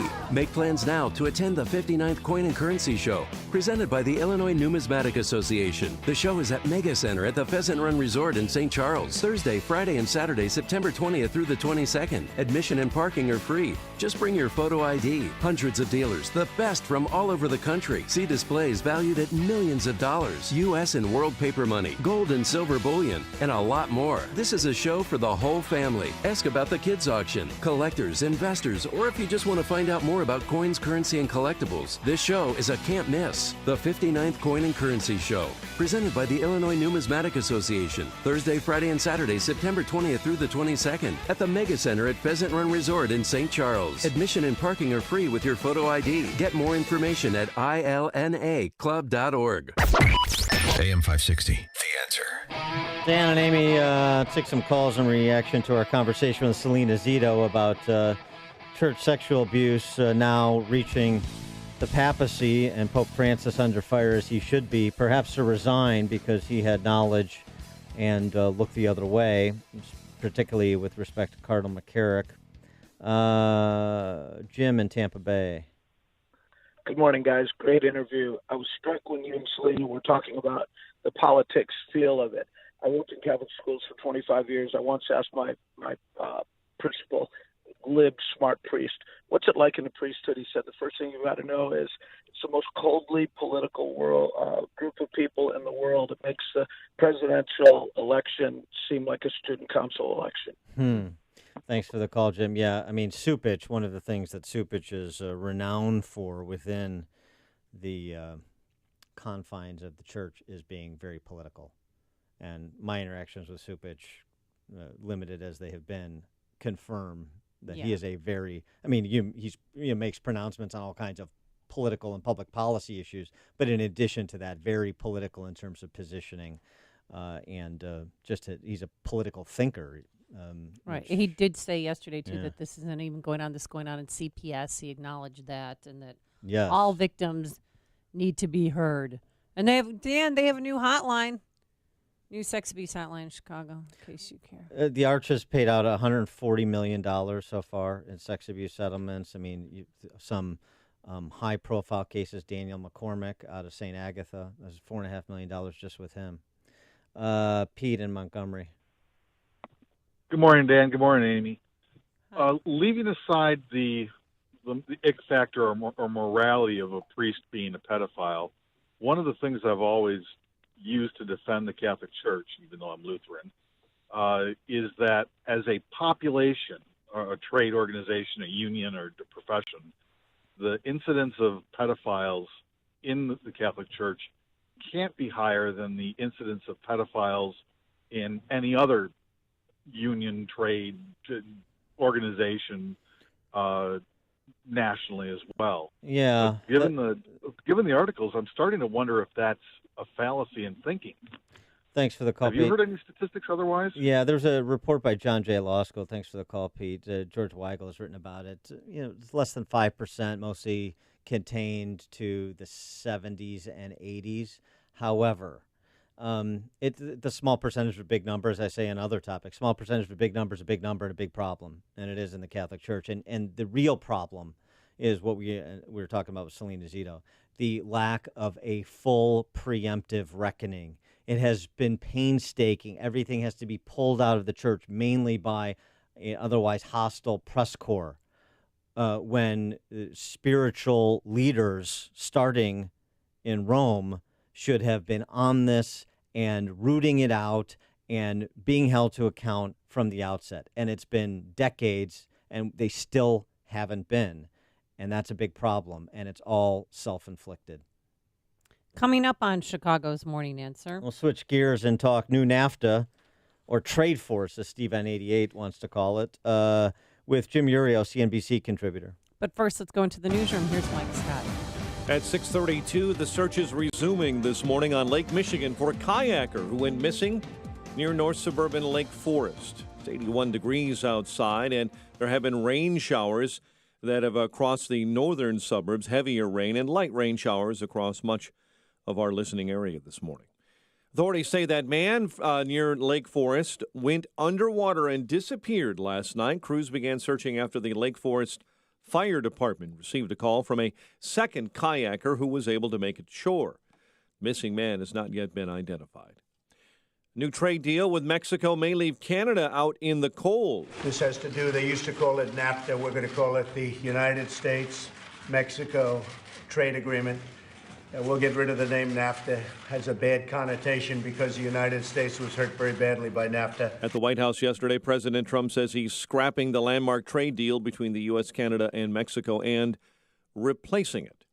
The president offering his condolences to the family of Senator John McCain. Also, our hearts and prayers are going to the family of Senator John McCain. Going to be a lot of activity over the next number of days, and we very much appreciate everything that Senator McCain has done for our country. The mass shootings at a Madden 19 video game tournament Sunday in Florida, forcing the video game maker to cancel other events. Electronic Arts announcing they're scrapping 3 other qualifying events for the Madden Classic. A 9th child is dead following a fire over the weekend in Chicago's Little Village neighborhood. Chicago Fire spokesperson Larry Langford says the fire is Chicago's deadliest since at least 2000 and may be its deadliest since 1993, when 19 were killed by a fire that swept through the Paxton Hotel. Chicago priest facing allegations of misconduct involving a minor. Cardinal Blaise Cupich announcing that Father Gary Graff has been removed as pastor. Meantime, the Illinois Attorney General is launching a hotline for people to call and report clergy sex abuse. White Sox beat the Yankees. Cubs winners over the Mets. The news service of Unbound.org. Right now, there are young people across the world facing a tough choice. Continue their dream of education or drop out to help their family put food on the table. Help change their future in a single moment. See how far your support can go at Unbound.org. 6:35, a check of traffic and weather on the way next on AM 560.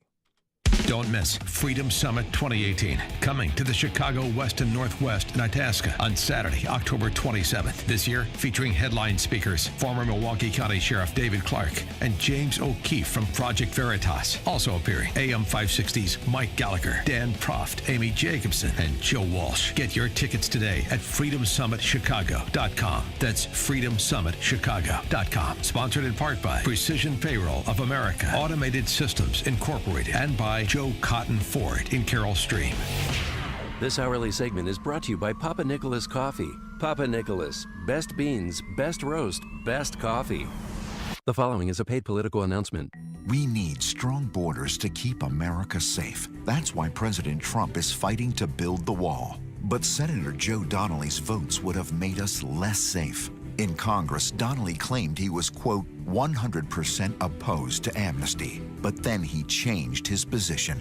In the Senate, Donnelly joined liberals like Elizabeth Warren and Bernie Sanders and voted to give amnesty to millions of illegal immigrants, even illegal immigrants who had committed serious crimes, including domestic violence and child abuse. Donnelly told us he was against amnesty, but then he voted for amnesty. Call Senator Donnelly at 202-224-4814. Tell him to fight for full border security funding in S3109, Department of Homeland Security Appropriations Act 2019. Amnesty won't keep America safe. Fully securing our border will. Paid for by One Nation, www.onenationamerica.org. It is 6:37. Let's get an update on the roads in the Alarm Detection Systems Traffic Center. Here is Jim Talamonte. Thanks, Mike. On the eastbound Eden Spur, traffic's heavy from the Tri-State to Waukegan Road. The Edens runs 24 minutes. Lake Cook to Montrose out on 22. Inbound Kennedy at Nagel. Got a crash in the left lane. It's 30 minutes. O'Hare to downtown up on 24. Gone Eisenhower delays start at York Road. 52 minutes. 390 to downtown. 39 Manheim outbound 34 to 390. Stevenson 46 minutes. 355 to Lakeshore Drive outbound 37. Ryan, 28 minutes, 95th to downtown. I-57, 21 minutes, I to Merge Bishop, Ford, 34. Crash at Cottage Grove on the right side. Lakeshore Drive, JM southbound Wacker to Monroe, northbound Roosevelt to Monroe. Northbound Tri-State delays from the Stevenson to the Hinsdale Oasis, and from Reagan to Lawrence. Southbound 53 has early delays. Algonquin to Higgins. Traffic service of unbound.org. Right now, there are young people across the world facing a tough choice. Continue to dream of education or drop out to help their family put food on the table. You can help change their future in a single moment. Unbound.org. Traffic answers when you need them most. I'm Jim Talamonte, AM 560, The Answer. Chicago's Morning Answer continues next. Your official Chicagoland weather forecast from the 1 Hour Heating and Air Conditioning Weather Center. Hot and humid today. Clouds and breaks of sun, high 93. Low of 70 overnight with strong storms expected. High of currently now it is 80 degrees. Next news coming up at 7. And Chicago's Morning Answer with Dan and Amy continues next on AM 560, The Answer. Make sure to check out the Income Store live video stream of today's show right now at 560theanswer.com. See Sheriff David Clark and James O'Keefe at Freedom Summit 2018. Tickets on sale now at freedomsummitchicago.com.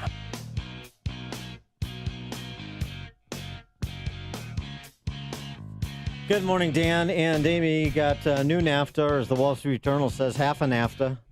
Oh, I like that, half an after. Or USMCA, United States-Mexico Trade Agreement. Yeah, President Trump likes the sound of that better because NAFTA has bad connotations to him and his protectionist trade team, as well as a lot of Americans. And we made it much simpler, much better for both countries. Canada will start negotiations shortly. I'll be calling the Prime Minister very soon, and we'll start negotiation. And if they'd like to negotiate fairly, we'll do that. You know, they have tariffs of almost 300% on some of our dairy products, so we can't have that. We're not going to stand for that. I think with Canada, frankly, the easiest thing we can do is to tariff their cars coming in. It's a tremendous amount of money, and it's a very simple negotiation. It could end in one day, and we take in a lot of money the following day. But I think we'll give them a chance to probably have a separate deal. We could have a separate deal, or we could put it into this deal. I like to call this deal the United States-Mexico Trade Agreement. I think it's an elegant name. I think NAFTA has a lot of bad connotations for the United States because it was a ripoff. It was a deal that was a horrible deal for our country. And I think it's got a lot of bad connotations to a lot of people. Yeah. It's elegant, Dan. It really is, That's especially what I the think acronym. of. Yes. He said it's a super deal. It's a great deal. Farmers who've been waiting so patiently, their patience will have now been vindicated. It's an incredible deal. It's an incredible deal for both parties. Most importantly, it's an incredible deal for the workers and for the citizens of both countries.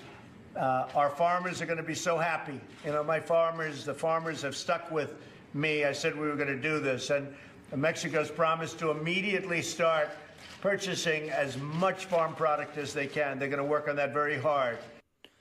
So he's done a couple of things. One, he's in process of keeping a promise to renegotiate this deal that he said was such a horrible deal, much as he nixed the Iranian nuclear deal, which was a bad deal. He's right about that one. There's some improvements, even the Wall Street Journal has to admit, including extension on data protection for biologic drugs and stepping back from sunsetting cross-border investment and essentially effectively pushing against the import of cars. So that's good for the auto industry, sort of a stop to UAW with some wage level requirements for Mexico as well when it comes to the auto industry, which you can look at favorably or unfavorably. So a bit of a mixed bag as far as the Journal is concerned, and I would agree, a bit of a mixed bag and the approach. So on the merits, that's one assessment. In terms of the strategy of putting Canada in a box, he's done a good job. They did a good job of that. Peña Nieto wanted to get a deal done before he leaves and gives way to Obrador in Mexico. And now you got Mexico and the United States working in unison to put pressure on Canada. And, Canada's taking the shorts as they always do.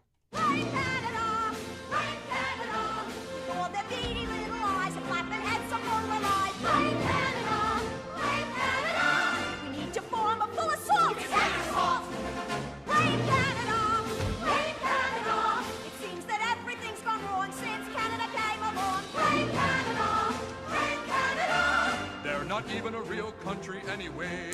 And it is so hard. Don't tell Ryan Reynolds that. Yeah, it is difficult to take him seriously with with third-grade part-time drama teacher as their prime minister, I got to tell you. For more on this topic, we're pleased to be joined by Jim Iuorio, who is a CNBC contributor. Jim, thanks for joining us. Appreciate it. Thanks for having me. So your initial reaction to what the president announced yesterday and the details as we know them?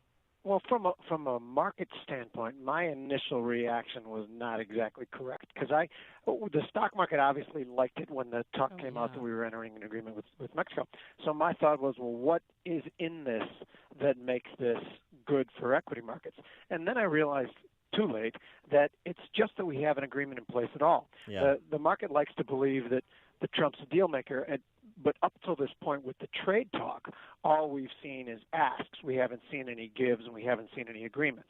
We have a little bit with Europe, I guess. But the number one thing is that we're agreeing with another country, patting each other on the back and moving along. Number two is the implications for Canada. Obviously, if you want to dig into the nuts and bolts of why this is good, I think we like the fact that that there's wage considerations in there. We always, in our minds, believe that, rightly so, that all of manufacturing was taken away from us because of the plethora of cheap labor in other places, and that's very, very true. I'm not sure that we can fix that at any time, but I think the market likes a tip of the cap toward that. Well, how does it add certainty to the pricing of vehicles that are built in Mexico?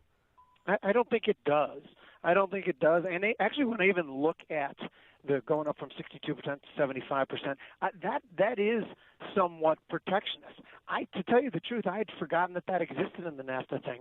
I like all these restrictions being taken away and letting us compete on a global level. Now, you joked about his protectionist policies. Up until recently, I always argued that he's not a protectionist at all. He wants free trade. He's just using what appears to be protectionist threats in order to achieve this ultimate goal of removing these barriers. But then I see something like that, and it concerns me a little bit. Not enough to throw me off that opinion, but enough to make me take a little pause. Yeah, the Journal observed something sort of below the fold that's important. They write that the bilateral deal strips current protections from most U.S. investors in Mexico. Oil and gas, telecom, power gen investors will retain what they have now. Others will be protected only against physical expropriation.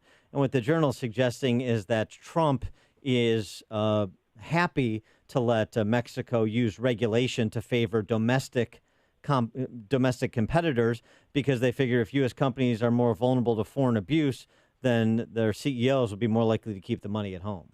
No doubt. But also remember this, too. I think that you guys hit upon this a touch, is that he was willing to make concessions with Mexico because the bigger deal is bringing Canada to the table, putting pressure on them. That's been the one that's more in the focus. And once that's done, we can presumably, as a team, change our focus to China. So for him, this may have been a pretty brilliant negotiating strategy to give concessions to Mexico, sign the deal, shake hands, and then move along. Yeah, no, I mean, I think in terms of game theory, it's very well executed. It's the substance that's, the focus. And what about his sort of telegraphing or, passively, aggressively threatening a 25% tariff on cars made in Canada if Canada's not quick to react and ratify? Well, this is something that would have shocked us a year ago when he says things like this, right? But we're used to this now. This has been such a strange time in our political life where the things that are said now have become commonplace, where if anything like that was said a year and a half ago before we were used to it, when every politician that we voted for and put in office had very measured things to say, well, we've thrown that completely out the window. He says things, and I find it interesting. I think that there is definitely some positives to it, letting people know we're really not messing around. Whether he's going to put a 25% tax on Canadian cars tomorrow, well, I doubt that's really going to happen. But I like the fact that he's saying, listen, we're playing hardball, and we are the big dog here. It's better, more beneficial for you to acquiesce and come to an agreement with us than it is for us to you. Well, announcement of the U.S. and Mexico tentative trade deal was a great day financially on the stock market. Do you expect some more movement today, or are they going to take a break? In the last 5 days, I've seen three things that I think were very, very good for the stock market. On Friday, when Jay Powell spoke, he made a comment saying that he doesn't believe that we're at a risk of overheating now. That's exactly what the market wants to hear, because the market doesn't want to think that Jay Powell is going to raise rates too quickly. So the overarching potential negative is rates going up too quickly. They could do that for one of two reasons. One is that they just make a policy mistake and just tighten too quickly. Two is they feel pushed into it because they see wage pressures and inflation pressures, particularly from the wage side. In absence of that, I think his statement was very, very positive. Yet then you rewind the clock back to Wednesday night when the announcement of the legal troubles came out. If a market is extended and overbought, it can latch on to a small to medium-sized reason to break. For instance, the Cohen and Manafort things. The S&P broke 20 handles. By the next morning, they were already starting to buy it up. That was a sign of underlying strength. Now you throw in this trade thing. I think those are three unambiguously good things in a short amount of time. I think if we can consolidate above the 2,900 level in the stock market, because you think about it, you can say we're stretched. We've rallied a ton over the last couple of weeks. But if you look at it from a 7-month standpoint, we're up about 0.9% in 7 months. We've just taken out the highs. So we can consolidate a little bit, then we move higher. And just kind of drafting off of that point, what we see at least right now is that another Keynesian fail, right? There is no liquidity trap. I don't believe there is now, too. But I believe that the bigger thing is that we are pivoting. Okay, I just heard someone else say this morning. It was brilliant, is that we had such a painful, quick drop in the 2008 period, not just economically, but in the stock market. And then our recovery was so muted and so soft over the next 8 or 9 years. And now it's all kicked into a higher gear. But the fact that it was so muted has elongated this middle part of the economic cycle hugely, and it's going to elongate the rally in the stock market as well, is my opinion on that. And so with respect to new NAFTA, or whatever you want to call it, and assuming that there's some deal struck with Canada, so it's trilateral again, is the market really just wanting something that is maybe a little bit worse or a little bit better than NAFTA, but as long as it's sort of within narrow parameters, it's not really going to, and it's just so it doesn't change the landscape dramatically, that's going to be good enough? Precisely, but remember that the implications are that victories by Donald Trump now may echo in the elections in November. And one of the other things the market's worried about is an influx of candidates who are less corporate friendly, economic friendly in November. And a victory now has definite implications for November. He is Jim Urios, CNBC contributor, also being the Renaissance man that he is. He's a proprietor of Brandt's in Palatine. He's a Chicago guy. Right. The Thank best, you very much for plugging Brant's. Brant's has a nice outdoor deck. We Yes. have about 6 weeks left of nice weather. Come on out and have a burger. always be closing. Best burger in Chicago. Yeah. It's true. All right. It's true. Jim Urio, thanks for joining us. Appreciate it. Thank you. And he joined us on our turnkey.pro answer line. Before you see it on TV, share it on Facebook, or read about it in the paper. Hear it here first. This is Chicago's Morning Answer on AM 560. The Answer. I'm Lou Dobbs. Disney offering unions a 46% pay raise. Former Fiat Chrysler executive headed to jail. Those stories next. Are you hiring? Do you know where to post your job to find the best candidates? Posting your job in one place isn't enough to find quality candidates. If you want to find the perfect hire, you need to post your job on all the top job sites. And now you can. With ZipRecruiter.com, you can post your job to 100 plus job sites, including social media networks like Facebook and Twitter, all with a single click. Find candidates in any city or industry nationwide. Just post once and watch your qualified candidates roll in to ZipRecruiter's easy-to-use interface. No juggling emails or calls to your office. Quickly screen candidates, rate them, and hire the right person fast. Find out today why ZipRecruiter has been used by over 400,000 businesses. And right now, listeners can try ZipRecruiter for free by going to ZipRecruiter.com/America. That's ZipRecruiter.com/America. One more time. To try it for free, go to ZipRecruiter.com/America. A lot more magic in the Magic Kingdom. If union workers at Walt Disney approved their new contract, why wouldn't they? The starting minimum wage would increase 46% over 3 years to $15 an hour. A coalition of 6 unions represents Disney employees, recommending they approve the deal. Economic reports today include an update on international trade, the latest wholesale and retail inventory numbers, and the former Fiat Chrysler head of labor relations sentenced to more than 5 years in federal prison in a scheme to curry favor with union officials by showering them with gifts and cash. He pleaded guilty earlier this year in a $1.5 million conspiracy laced with tax crimes. Please join me for Lou Dobbs tonight, 7 and 11 Eastern on the Fox Business Network. This is the Lou Dobbs Financial Report. Balance of Nature's fruits and veggies in a capsule. I've got ankylosing spondylitis, which is a arthritic disease, calcification of the major joints and spine, and I just don't have the pain that I used to have. It's really kind of amazing. Balance of Nature has been an amazing product. I've recommended it to literally hundreds. I'm a pastor, and I've said, y'all just try it. Give it a month. Give it a try. And so hopefully they have. But it's an amazing product, and the neatest thing is when you first open up that bottle, and you can smell the fruits and vegetables. Every time I open one, I just get a big kick out of that. When you call, use discount code CHICAGO, and we'll take 35% off your first preferred set of fruits and veggies and have them shipped to you free. Call 800-246-8751.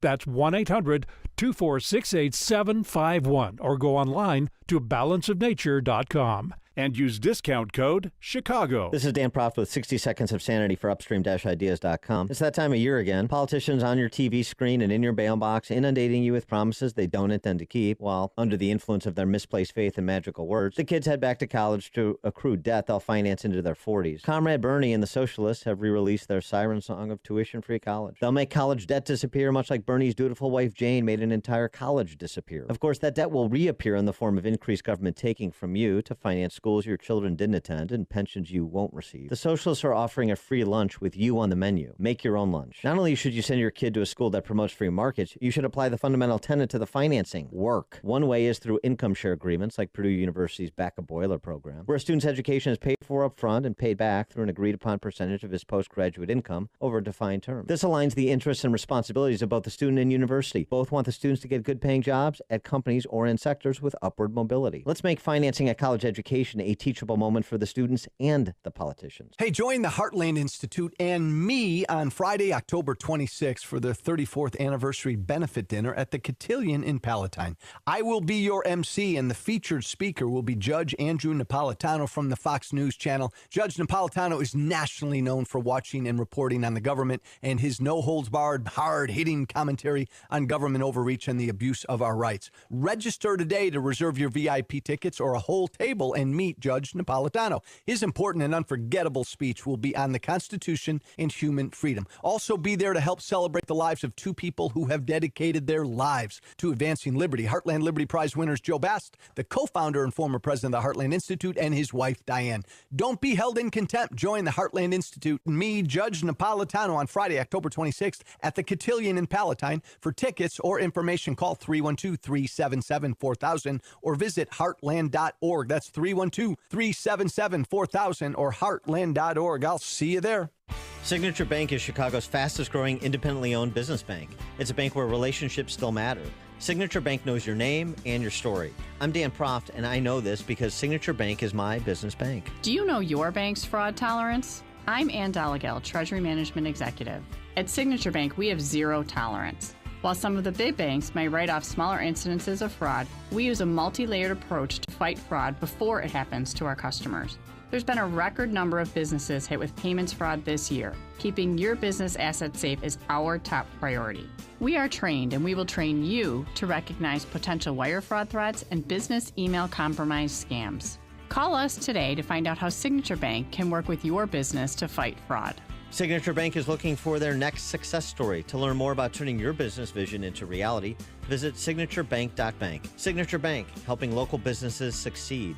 Member FDIC, Equal Housing Lender. Are customers passing you by because it's a major hassle to park in your lot? Convenient and safe parking may be one of the most overlooked aspects of your business. You've neglected your parking lot for way too many years. It's falling apart and could be scaring business away.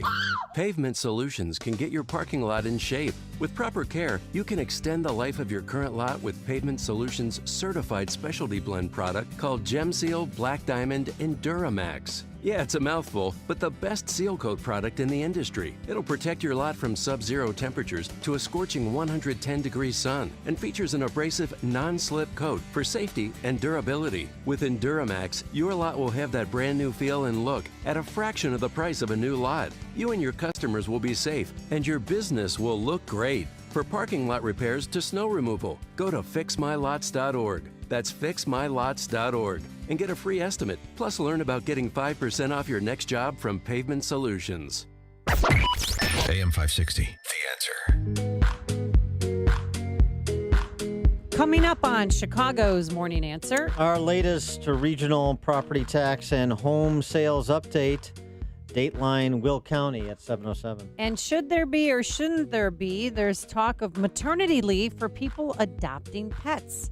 But first, let's go into the newsroom, catch up with news here at home and around the world. Here is Mike Scott. Amy, thank you. Dan as well. A 9th child dies following a Little Village fire. Authorities are still investigating the cause. A father and 10-year-old twins were killed in a murder-suicide in Chicago. 2 were found shot to death in Midlothian. Chicago priest was removed after allegations involving a minor. A fight sparks a petition to shut down a family fun center in Norridge. Cubs topped the Mets in their series opener while the White Sox beat the Yankees. A hot and humid day ahead with clouds breaking for sunshine and a high near 93. WIND Chicago News Time is 7 o'clock. He's not a household name, but he's a big deal at the House. I'm Dave Anthony, Fox News, and Bruce Orr can expect a lot of questions from Republicans on Capitol Hill next hour. Fox's Rachel Sutherland live in Washington. Dave, lawmakers on the House Oversight and Judiciary Committees want to know more about Justice Department official Bruce Orr's ties with British ex-spy Christopher Steele, the author of the salacious dossier that contained unverified claims about President Trump. The dossier was used as a basis for obtaining a FISA warrant on former Trump campaign advisor Carter Page. Orr is married to Nellie Orr, who works for Fusion GPS, the firm that hired Steele to work on the dossier. Today's hearing will be behind closed doors. Dave. Now, Rachel, the Clinton campaign paid for that research, but Democrats say the probe into Orr is overblown, a conspiracy theory. The lawyer for ex-Trump lawyer Michael Cohen says he made a mistake. Lanny Davis admits he was the anonymous source in a CNN story reporting President Trump knew in advance about the 2016 Trump Tower meeting with Russians. The president denies that, and now Davis is backtracking and says he can't verify Cohen's claim that then-candidate Trump knew. We very much appreciate everything that Senator McCain has done for our country. President Trump's first public remarks about the late senator he didn't get along with. The president faced criticism for raising the flag back up at the White House. It's since been returned to half-staff, as it will be until McCain's burial Sunday. It's primary day in Arizona and in Florida. I'm the candidate who can win the primary and win the general and keep Florida in conservative hands. Adam Putnam's in a tough Republican race for governor with Trump-backed Congressman Ron DeSantis. The gamer who shot up a video game tournament had a history of mental illness. David Katz, twice hospitalized as a boy, prescribed antipsychotic drugs. He killed himself after opening fire Sunday in Jacksonville, Florida, killing 2 other gamers. Elijah Clayton was one of them. His cousin Brandy says, Elijah's family wants you to know that he was a good man. He did not believe in violence. He never even had a fist fight. This is Fox News. Fair and balanced. Gray skies this morning, 80 degrees, 7:02 on AM 560. The Answer. Good morning. I'm Mike Scott. The search resuming this morning for a kayaker who went missing in Lake Michigan near Lake Forest. Authorities say the man went underwater and disappeared last night. Crews began searching the lake after Lake Forest Fire received a call from a second kayaker who was able to make it on shore. A 9th child is dead following a blaze over the weekend in Chicago's Little Village neighborhood. Cook County ME's office saying Cesar Contreras died last night at Stroger Hospital. Meantime, investigators are still seeking the cause of what could be Chicago's deadliest fire in well over a decade, maybe longer. Fire Deputy District Chief Annette Holt called the early Sunday blaze a tragedy. Heard of in the city of Chicago. We haven't lost this many people, and I can't even count back to when we lost this many lives, and these are young people. Spokesman Larry Langford says it may be Chicago's deadliest blaze since 1993, when 19 were killed by a fire that swept through the Paxton Hotel. A father and his twin 10-year-old children are dead following what police are saying is a murder-suicide on Chicago's north side. Police say Derek Sanders and his son and daughter, Mason and Addison, were found shot to death yesterday in an apartment in the 6200 block of North Richmond. Chicago priest is facing allegations of misconduct involving a minor. Cardinal Blaise Cupich announcing that Father Gary Graff has been removed as pastor during an investigation. Thousands are calling for the closure of an indoor family fun center in Norridge. Over 3,500 have signed a petition to close Go Bananas on Harlem Avenue. The petition was created after videos surfaced on social media over the weekend showing women fighting at the venue. Police have been called out to Go Bananas for similar violent incidents several times in the past. White Sox beat the Yankees 6-2 in New York. Nicky Delmonico's sac fly put the Sox ahead for good. Tim Anderson, 2 RBI for the Southsiders, 10-3 in their last 13. Starter John Lester slammed a 2-run single in the third. Cubs 7-4 winners over the Mets. Anthony Rizzo recognized as the National League Player of the Week. The news service of Compassion International, sponsoring a child with compassion, is the most effective way to end extreme child poverty. Release a child from poverty when you become a Compassion sponsor. Choose your child now at compassion.com/radio and do your part to release a child from poverty today. 7:04, a check of traffic and weather on the way next on AM 560. Don't miss Freedom Summit 2018, coming to the Chicago West and Northwest in Itasca on Saturday, October 27th. This year, featuring headline speakers, former Milwaukee County Sheriff David Clark and James O'Keefe from Project Veritas. Also appearing, AM 560's Mike Gallagher, Dan Proft, Amy Jacobson, and Joe Walsh. Get your tickets today at freedomsummitchicago.com. That's freedomsummitchicago.com. Sponsored in part by Precision Payroll of America, Automated Systems Incorporated, and by Joe Cotton Ford in Carroll Stream. It's the final days of the Ford Summer Sales Event. The last chance to find an incredible deal on the cars, trucks, and SUVs that make summer go right. Simply stop by a local Ford dealer or shop online at buyfordnow.com. Because the time to get behind the wheel of a new Ford during the Ford Summer Sales Event ends soon. And so do these amazing offers. The Ford Ford Summer Sales Event is in its final days.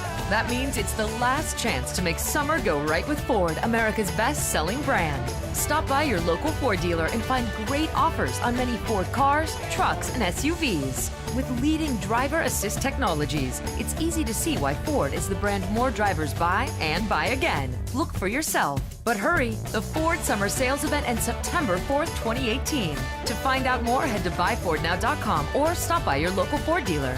Best-selling claim based on 2017 calendar year sales.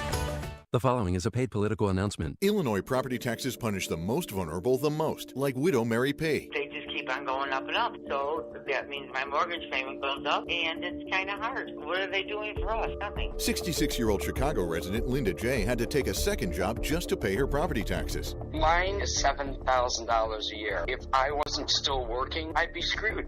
Even at retirement age, I'm getting my Social Security, but I still have to work, and I'm working 2 jobs. Rich, poor, Republican, Democrat, you will not be spared the financial disaster the highest property taxes in the nation inflict. The good news is there's a group of independent candidates who aren't financed by Madigan or Rauner. They're working people, taking up our fight to lower your property taxes. They made a life in Illinois, and the hell if they're going to let politicians take it away. Go to SaveYourHomeNow.org for information on the candidates leading the revolt. Go to SaveYourHomeNow.org to hear your neighbor's stories and share your own. SaveYourHomeNow.org isn't just a website, it's a battle cry. Liberty Principles paid for this ad and is solely responsible for its content, not authorized by any candidate or candidate committee. 7:07 and a check of the roads in the Alarm Detection Systems Traffic Center. Here is Jim Talamonte. Thanks, Mike. Lakeshore Drive is an absolute mess with southbound jams, Irving Park to North Avenue, and Wacker, different road to construction. Northbound, it's packed solid from the Stevenson to Monroe. Southbound Tri-State heavy, 132 to the Lake Forest Oasis. Northbound, Southwest Highway to the Hinsdale Oasis, and from the Reagan all the way to Lawrence due to construction. Veterans Memorial, stop and go northbound Boughton to Roosevelt. Southbound 53 has delays, ran to Higgins. Eden's 28 minutes Lake Hook to Montrose, outbound 24 to Kennedy. 50 minutes O'Hare to downtown, 32 from Montrose, 22 in the Express. Outbound, it's 45 to the airport. Eisenhower, an hour, 390 to downtown, 45 minutes from Manheim. Outbound 40 to 390. Stevenson, 46 minutes, 355 to Lakeshore Drive, outbound 37. Ryan is 28 minutes, 95th to downtown. I-57, 23 minutes, I-83rd to Bishop Ford, 35. Traffic answers when you need them most. I'm Jim Talamonte on AM 560, The Answer. Chicago's Morning Answer continues next. Your official Chicagoland weather forecast from the 1-hour Heating and Air Conditioning Weather Center. The latest with meteorologist Kevin Snyder. Hot and humid day with clouds and breaks of sun, high 93, heat index values of 96 to 101 for the afternoon. Wind gusts to around 30 miles per hour. Couple of strong thunderstorms around tonight with a low 70. I'm Kevin Snyder on AM 560. The Answer. Currently 79. Next news coming up at 7:30. And Chicago's Morning Answer with Dan and Amy continues next on AM 560. The Answer. Don't forget that you can watch Chicago's Morning Answer on the Income Store live video stream every morning at 560theanswer.com. This is Chicago's Morning Answer with Dan Proft and Amy Jacobson on AM 560. The Answer.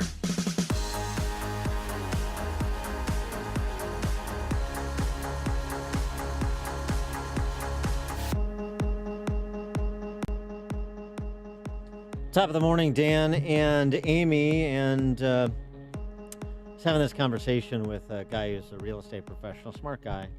We're talking about home prices in Illinois and where this is all going with the highest property taxes in the nation. And do you think realtors are onto the property taxes, or are they just trying to ignore it when they're selling a home? Well, probably a bit of both. But I mean, part of it is, the real estate professional is forever the optimist, right? Right, of course. The market's always hot. You can't be like, yeah, you know what? You don't want to buy here. Property taxes are too high. Right. But then you really can't buy there either. A little bit lower, you get more bang for your buck, better police protection, better schools. So his essential opinion was things are going to snap back. Oh. We've been slow to recover from the depths of the Great Recession as compared to other major urban centers. Yeah. Yes, property tax is an issue, but things are going to snap back because why? Yeah. Because we got Chicago, because we got these great schools. And perhaps he's right in small enclaves where people are insulated from terrible public policy, where they're insulated from bottom line sensitivity, like the North Shore. But but that means, just so you know, you're still going to take a hammering on your house. You may not care. Okay, fine.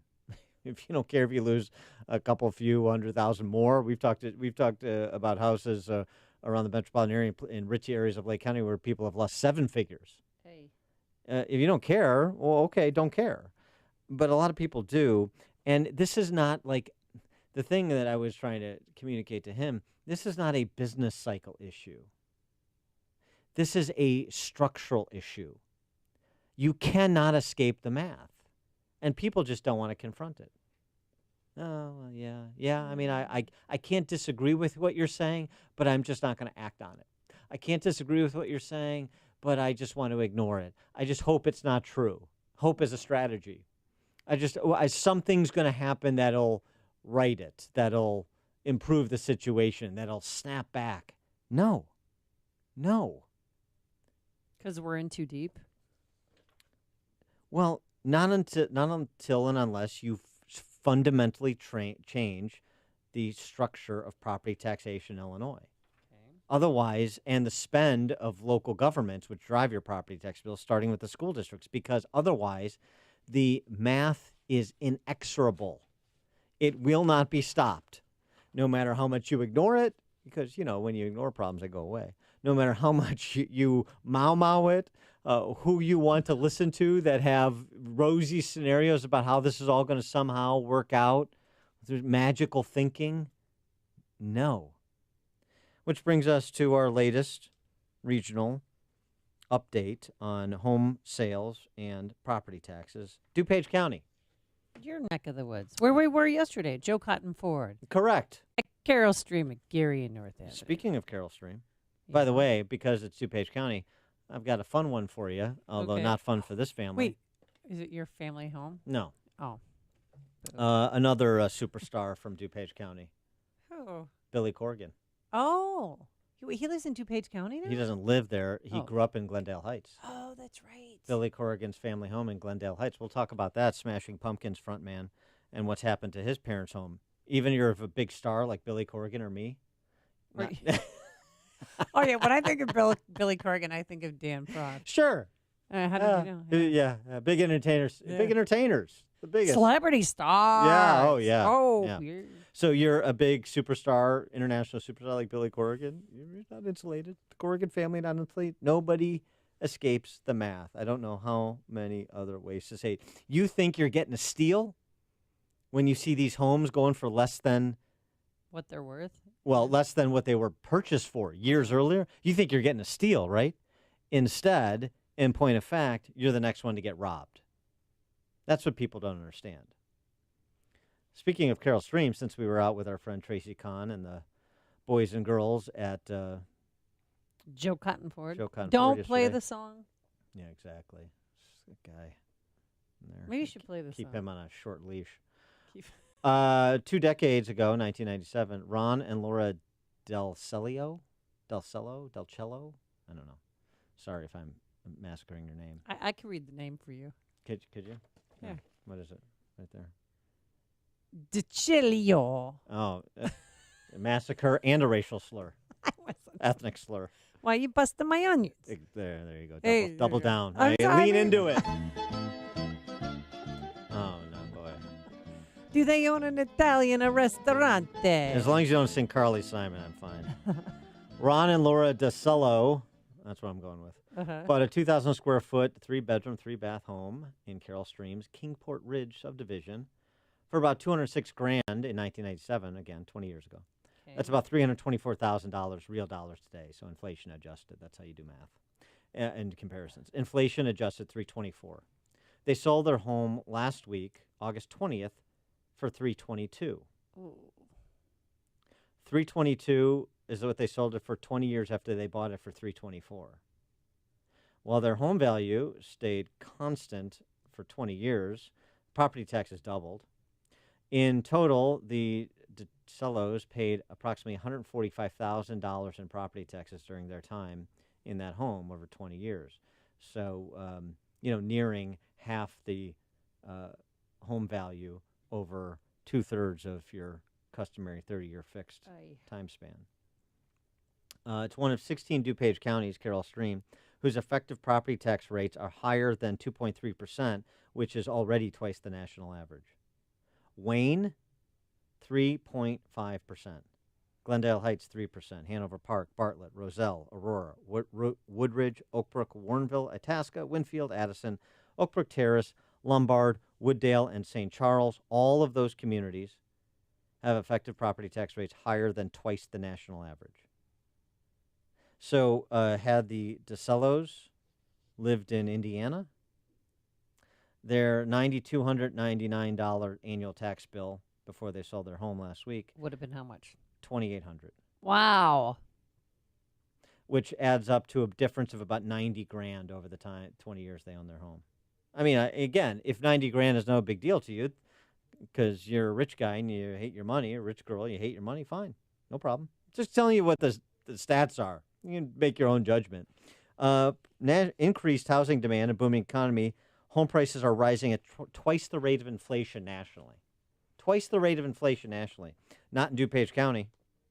Not in DuPage County, where high and growing property tax bills mean home equity gains go to local governments, not homeowners. Luxury homeowners in DuPage seeing huge losses. Homeowners in middle-class communities, middle-income communities, running in place at best. Give you the luxury end of it. I mean, try and sell a home for north of $600,000 in DuPage. Try. Yeah, can't do it. No, you'll sell a home. You know how you get out of that home? Sell it for $450. That's how you sell it. Hey, but it's a hot market. Look at these homes going. Yeah, as long as you're willing to take a drilling, sure. The median home sale price in Oakbrook during the first 6 months of this year, according to actual home sales. So again, it's a sample, but it's indicative of something that's happening. During the first 6 months of the year, the median home sale price in Oakbrook dropped from $579 to $420 year over year. I mean, that is a big number. A 6-bedroom, 5-bath home in Oakbrook's Brook Forest subdivision sold for $531,000 just a few days ago. Pastor and author Curtis Stennis and his wife Linda paid $845 for it in 2003. $1.157 million in constant dollars. 1.157 sold for $531. How about it? 11,000 square foot mansion at 815 Mary Lane with an indoor heated swimming pool, a retractable roof, sold for $865,000 6 days ago. Its owners originally asking $1.44 million. They paid in constant dollars $1.375. 1.375 sold for $865. Oh, that's a huge loss. Property taxes more than doubled on that home just since 2012, from $9,500 to more than $20,000. Billy Corrigan's home, His boyhood home, childhood home. Yep. His home at 1424 Jill Court. I don't think you should say the address. Public record. Okay. 1,500 square foot bi-level with 4 bedrooms and 2 baths. His parents bought the home in 1969. You were in junior high school then, right? Yeah, they long ago sold the home, by the way. Oh, okay. His parents bought the home in 1969. The median home value was $164,000 today's dollars. The home last sold in 2014 for $107,000. Cook County. We've done parts of Cook, yeah, right. I mean, this is DuPage. I've got Will County here. There is no escape. There's not like, oh, this community is insulated, this neighborhood, this person because they're so smart. You cannot escape it because you can't escape the local government spend. You can't escape $130 billion in unfunded pension liabilities for which your home is collateral that's being liquidated by the government to underwrite, to stave off, to finance the 54-year-old Maine West High School principal who retires and will make everything back she put into the retirement system in year 3, will make more than she was making working by the time she's 65, has a present value pension of $7 million. Your home will be taken unless this changes. Fact. And I don't care if you live in Hinsdale or Oakbrook or Winnetka or Glendale Heights or Wheaton or Mount Prospect. It's the same story. I don't know what it takes to pound this into people's heads and to have them connect the dots to demand something different from their school district and from their state legislators. And obviously state elected officials with respect to changing the way we do property taxation and changing the way we do school funding in this state. Or just, or get out from underneath, or just watch your home be taken. It is what is going to happen. In Will County, border, right? Border 5 acres, 2,800 square feet, 5-bedroom, 4-bath, $324. Okay. 2 miles, 5-minute drive east over the state, and 4 baths, twice the size, or three times the size of the home in Dyer is only $324 because property taxes.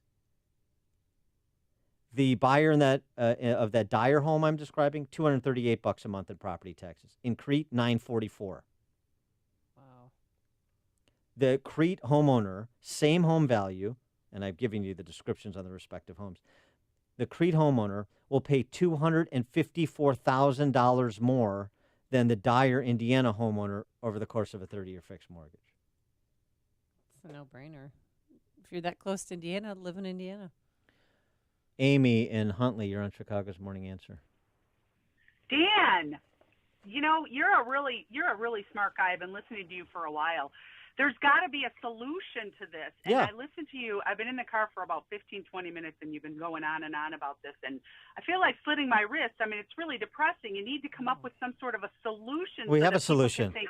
We have a solution. Hey, that'll work. We have a solution. We've been talking about it ad nauseum. I have been for, I don't know, the last 2 years, particularly the last year. Do the same thing Indiana does. The solution is it's and I appreciate that. Thanks for prompting me on that, Amy.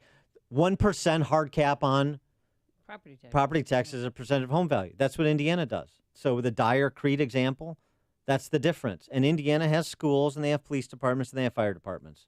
It's all true. You can check it out. They've got a state government. They got the whole thing. And every other state in the nation, including states with no income tax like Florida, that still have lower property taxes than Illinois. You cannot make a case for this property tax system unless you are an opponent of home ownership or return on investment. Then you can, I suppose. 1% hard cap. It also has the daisy chain effect of handcuffing local units of government with respect to their spend, which is key. And it will force a discussion on defined benefit pension plans that are not financeable under the current structure. And it's funny, we got this call yesterday, voicemail, from this veteran who said, Dan, thanks, you and John Cass and Ronner and Janice and the Republican Party. Thanks so much for being so anti-union and showing us who you are and this and that. I mean, are you serious? It's like, all the veterans out there want you to know. Like, this is the spokesman for veterans. That veteran will be interested to know that you're tracking right now to have 8% of the public sector unionized workforce drop out of their public sector unions per Janice. I bet there's some veterans in there. NEA at the national level is looking at a 14% decline in membership. The math is the math is the math. I don't care if you're a veteran or not a veteran. It's all specious Workers of the World Unite pablum. And that coward who called in, and yes, he's a coward because he didn't leave his name or his number. Could I'd call him and have him on the show. And if he's listening like he was yesterday, then call in, tough guy. And let's have a discussion on the merits rather than your bull jive talking points from the latest union hall you were sitting around swilling beer in. It's a joke. You may not care about your life savings and your property being liquidated. You may not care. You may be fine electing the same suburban Democrats that tell you the same lies about their support for phony, baloney property tax freezes, because that's what's happening right now. You get it in your mailbox all the time. You may believe it. Fine. Free country, coalition of willing, do what you want. But I'm not going to. And a lot of other people aren't either. And those people are going to leave, and then you're going to be left holding the bag. And when you go to try and sell your home and you take a bath, who are you going to complain to?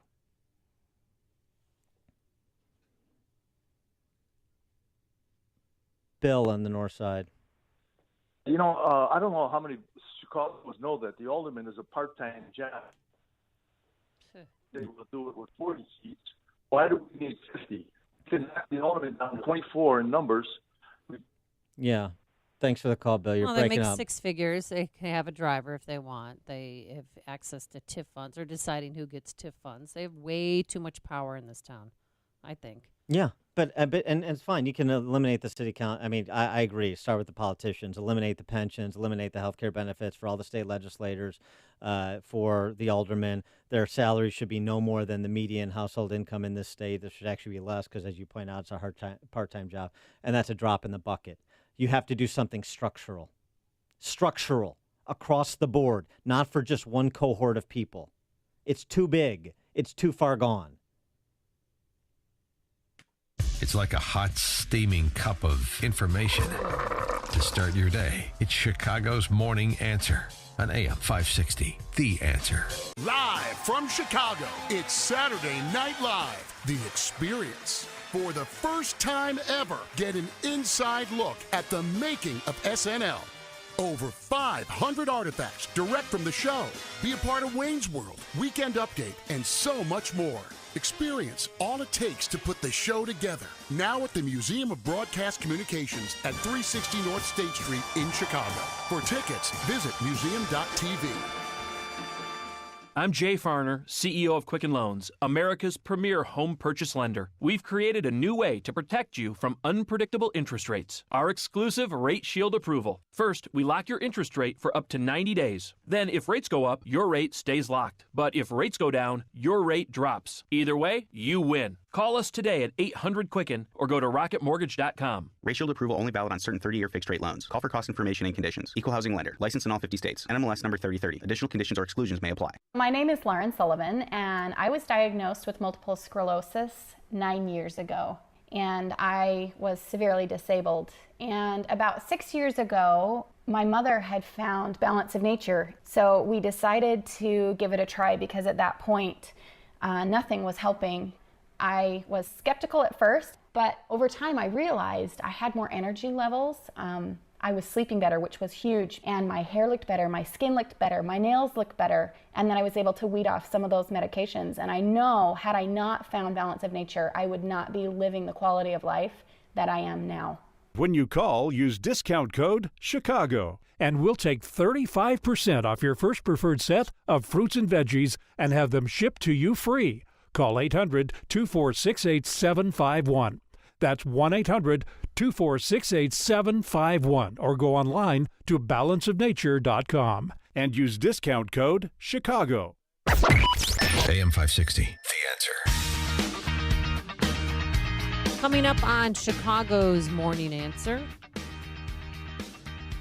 We'll talk Lanny Davis retractions with Roger Kimball from New Criterion at 7:37. And later, what to do when Tiger Woods is asked about his friend who's a president.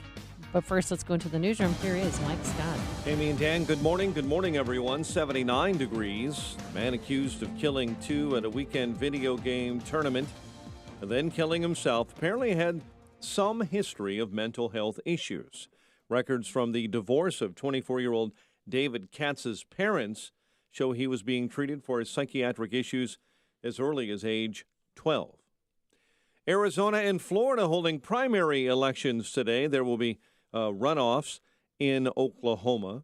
3 GOP candidates in Arizona looking to replace retiring Republican Senator Jeff Flake. Some thinly veiled criticism of President Trump highlighting a letter that apparently Senator John McCain wrote to the nation before he died. Do not despair of our present difficulties. We believe always in the promise and greatness of America because nothing is inevitable here. The letter was read by longtime McCain associate Rick Davis in Phoenix yesterday. Farmers will get nearly $5 billion in payouts beginning next month. The Ag Department will soon be paying farmers whose harvests have been hurt by what the Ag Department calls unjustified retaliation from foreign governments. Toyota is investing $500 million in Uber for self-driving cars. The move comes after an effort by both companies to try and catch up with rivals in the autonomous driving realm. Search continues today for a kayaker who went missing in Lake Michigan near Lake Forest. A ninth child is dead following a fire over the weekend in Chicago's Little Village neighborhood. Cook County ME's office saying Cesar Contreras died last night at Stroger Hospital. Two boys who attend a middle school in Mundelein are facing criminal charges after one of them posted social media threats targeting their school. And a Chicago candy maker may be on the market. The family that owns the Blommer Chocolate Company is considering selling the plant on West Quincy. Investment bankers could value the company at as much as $500 million. Carlos Rodon threw 7 innings of 2-run ball. White Sox beat the Yankees 6-2 in New York. Cubs were 7-4 victors over the Mets. Anthony Rizzo recognized as the National League Player of the Week. The news service of Unbound.org right now, there are young people across the world facing a tough choice. Continue their dream of education or drop out to help their family put food on the table. You can help change their future in a single moment. See how far your support can go at Unbound.org.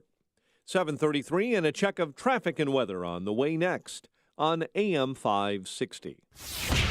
This hourly segment is brought to you by Papa Nicholas Coffee. Papa Nicholas, great coffee, period. The following is a paid political announcement.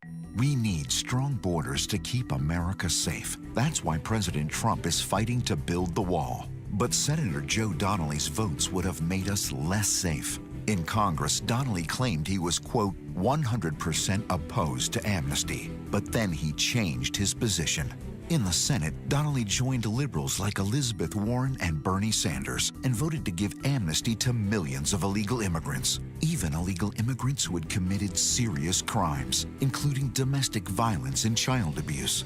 Donnelly told us he was against amnesty, but then he voted for amnesty. Call Senator Donnelly at 202-224-4814. Tell him to fight for full border security funding in S3109, Department of Homeland Security Appropriations Act 2019.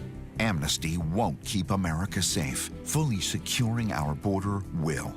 Paid for by One Nation, www.onenationamerica.org. Remember this promise from Barack Obama? And if you already have health care, then we're going to reduce costs an average of $2,500 per family on premiums. The truth is, premiums in the individual under 65 market have more than doubled since the ACA exchanges opened in 2014, especially for the millions of Americans who do not qualify for subsidies.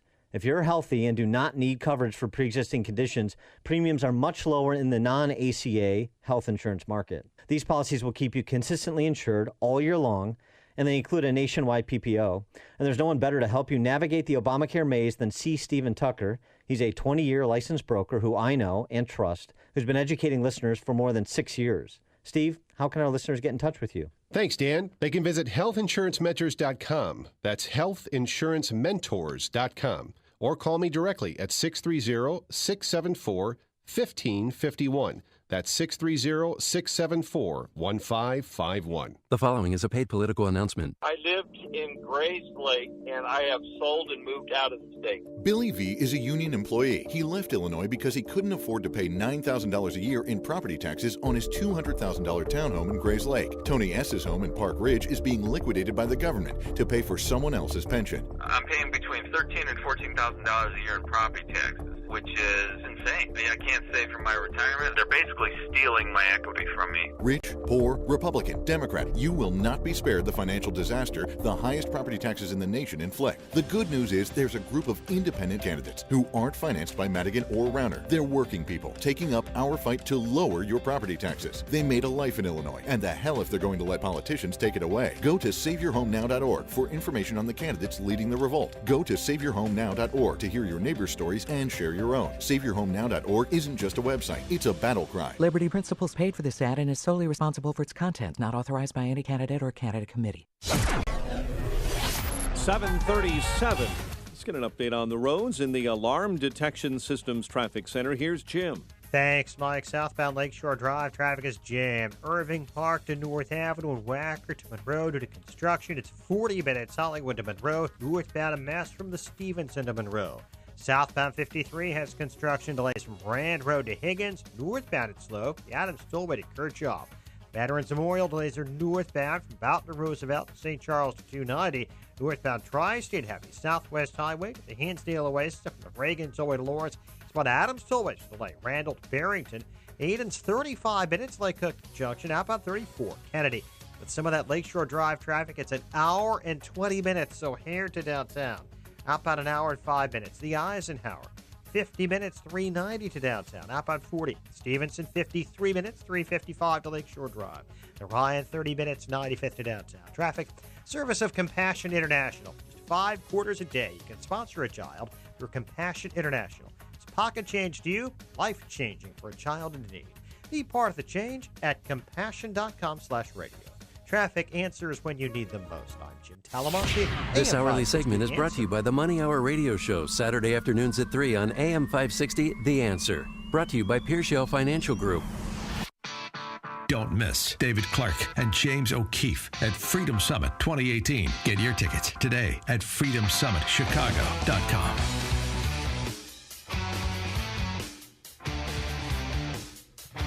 Good morning, Dan and Amy. And boy, what a fall from grace for a paragon of integrity like Lanny Davis.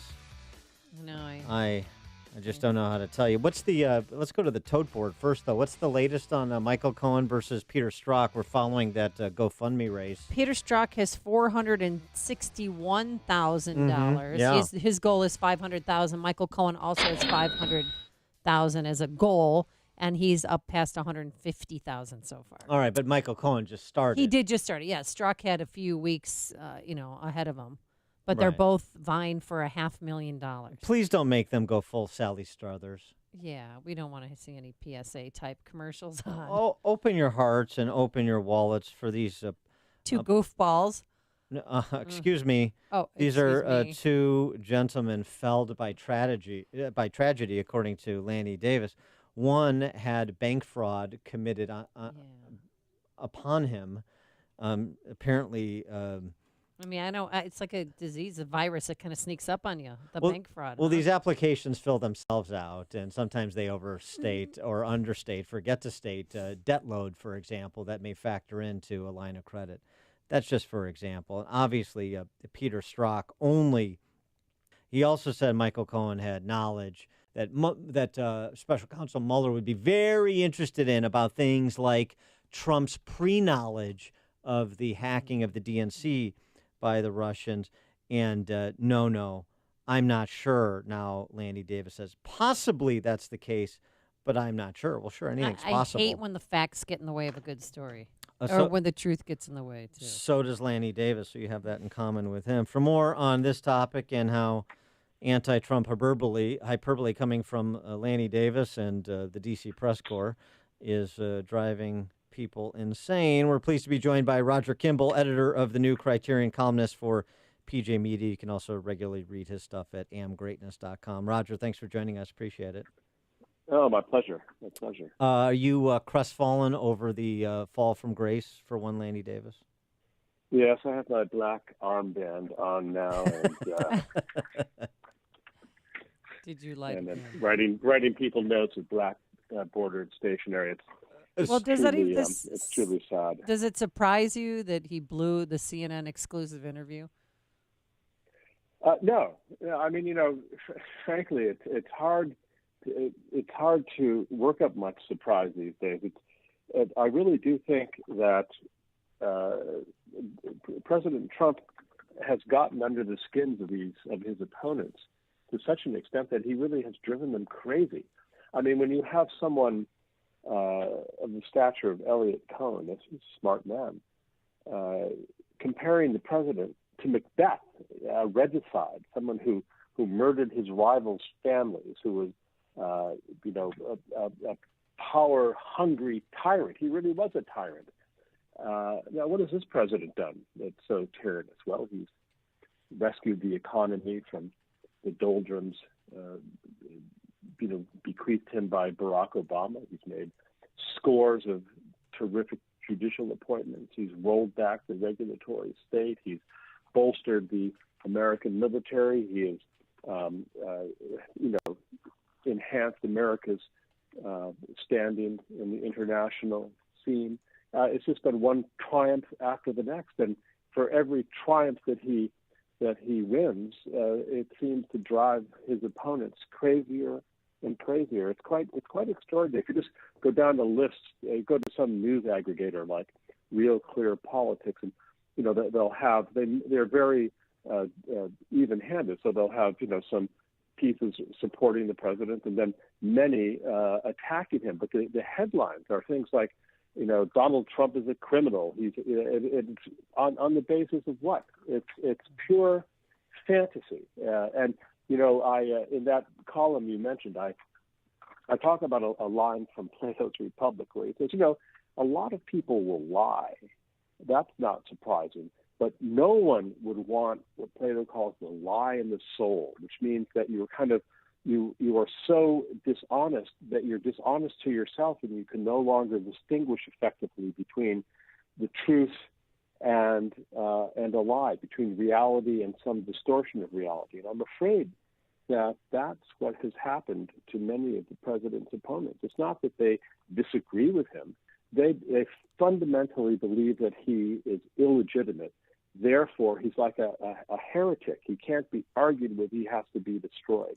And it's poisonous. It's poisonous for our country, and I hope it will end soon.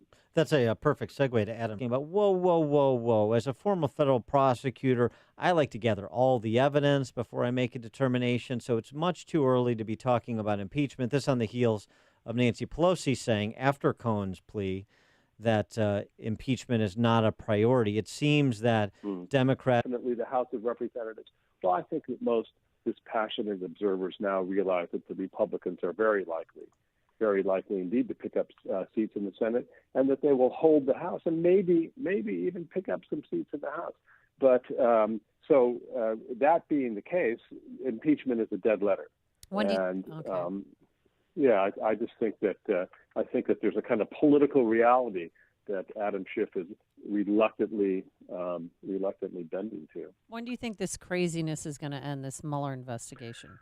Well, I thought it would have ended a long time ago. I predicted, at the extraordinary reaction to the president's inaugural address, which I thought was terrific, but it was greeted as if it were, a speech by Adolf Hitler or something. I thought, yes, okay, we'll have this for a little while, but then it will calm down because people will say, well, he's not really Hitler. He's actually, he's actually pretty competent, but we don't like what he's doing. But, then it would just kind of go back to normal partisan bickering. But that hasn't happened. And I can't quite explain it. I could understand it if he were doing a bad job, but I cannot think, there's been no president in my lifetime, not even Ronald Reagan, who's had the kinds of success this president has had in the first 2 years. It's been absolutely extraordinary. And I don't know, maybe that reality just pushes them further over the edge. I don't know. But let's say that the midterms go well for the Republicans. Maybe that will be a kind of wake-up call to the Democrats, and they'll start calling off the Antifa thugs and dial back the senile gibbering of Nancy Pelosi and the insane socialistic maunderings of Elizabeth Warren and Bernie Sanders. I mean, these people, in a sane world, they would deserve our pity and compassion because they're clearly out of touch with reality. But unfortunately, being in positions of power, they also they require our vigilance because they're dangerous people. And it's an extraordinary situation to find ourselves in. With respect to the Mueller investigation, in a sort of counterintuitive way, is the is the extension of it something that ultimately benefits Trump? I mean, if there's nothing to hide, assuming there's nothing more in terms of wrongdoing other than these hush money payments, because now you've got Bruce Orr on the Hill, and today, so one key player from Justice or FBI, CIA at some point, like Brennan, who's been just testifying on cable news shows mainly, where he doesn't get indicted if he commits perjury, but you see one after the other of these high-ranking officials, and they get completely taken apart on the merits of what they did versus what they said, and what they did versus what we think they should be doing, and all of that, unfortunately. The reckoning may need to come, undermines the credibility of the agencies and these individuals, but it essentially delegitimizes the investigation and redounds to the benefit of Trump.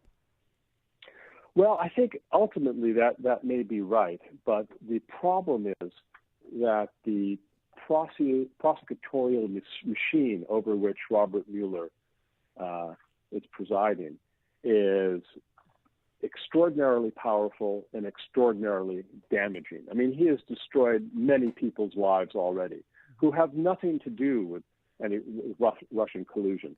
It's just a kind of grinding machine that is, seems to have unlimited funds.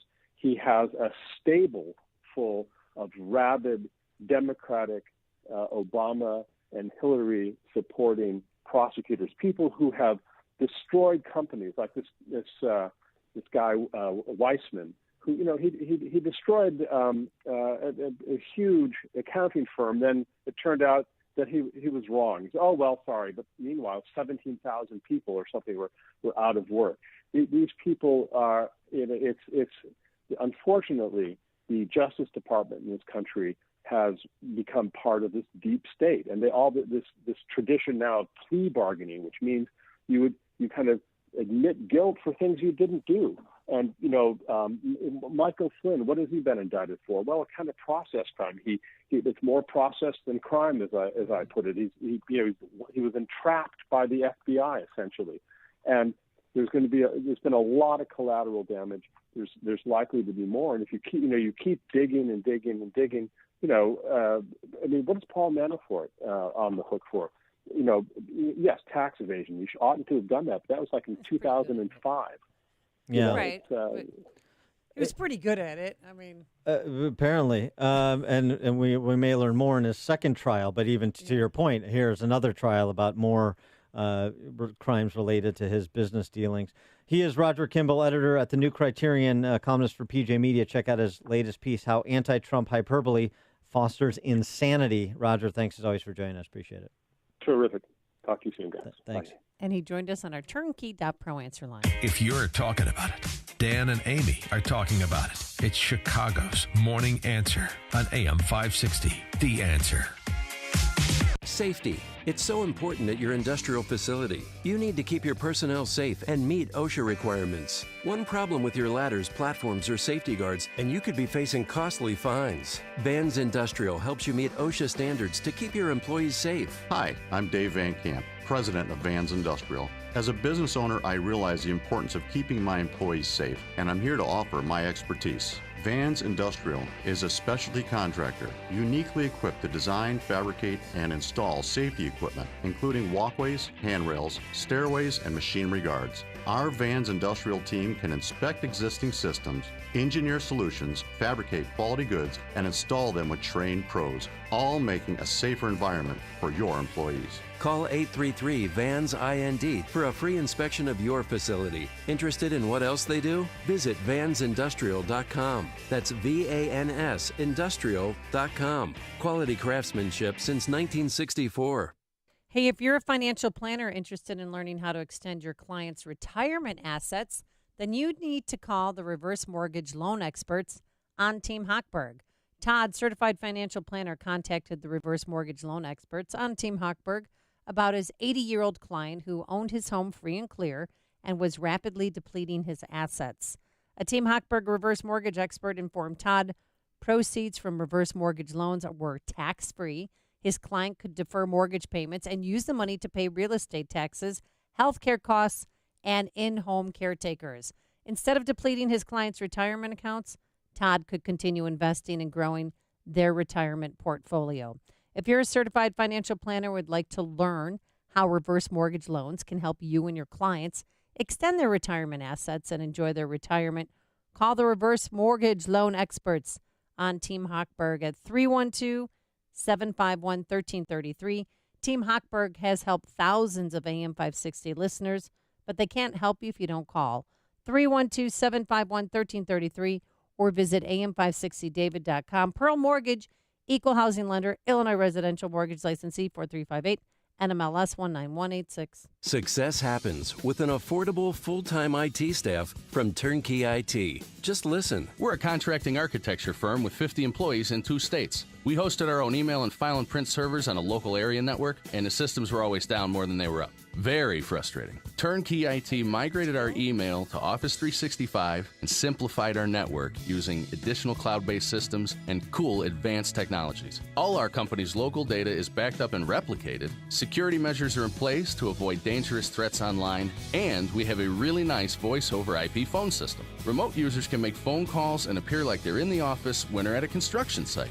With reliable systems, our employees are more productive, and that's transformed the company's bottom line. Thank you, Turnkey IT. Your business can have great success, too, with a full-time IT staff starting at $795 a month from Turnkey IT. Leave the technical stuff to the pros so you can focus on the important things. Visit turnkey.pro today. Turnkey.pro.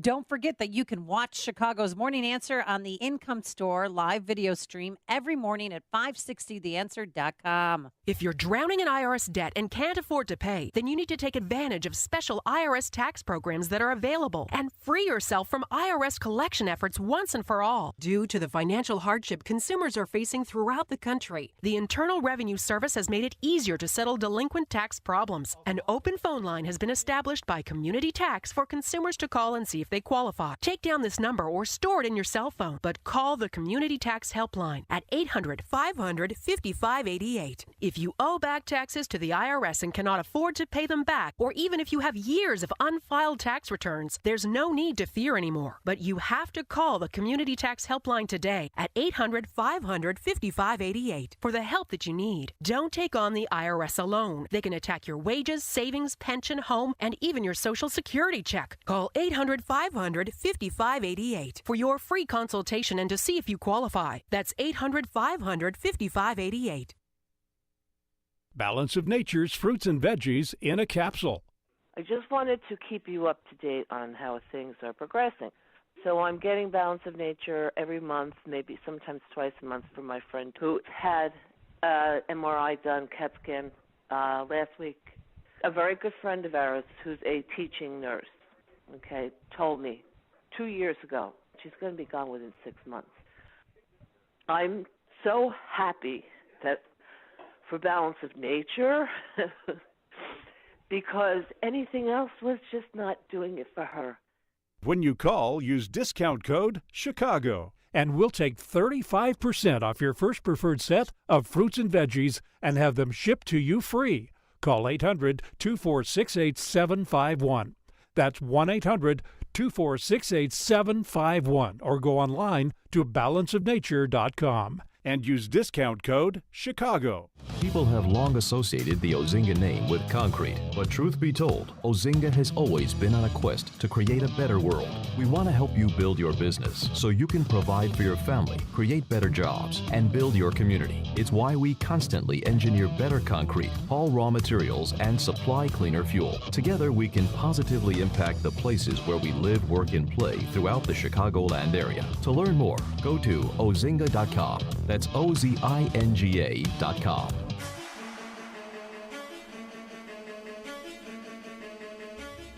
Chicago has long been a hub of architectural innovation, and the future of Chicago building isn't stopping anytime soon.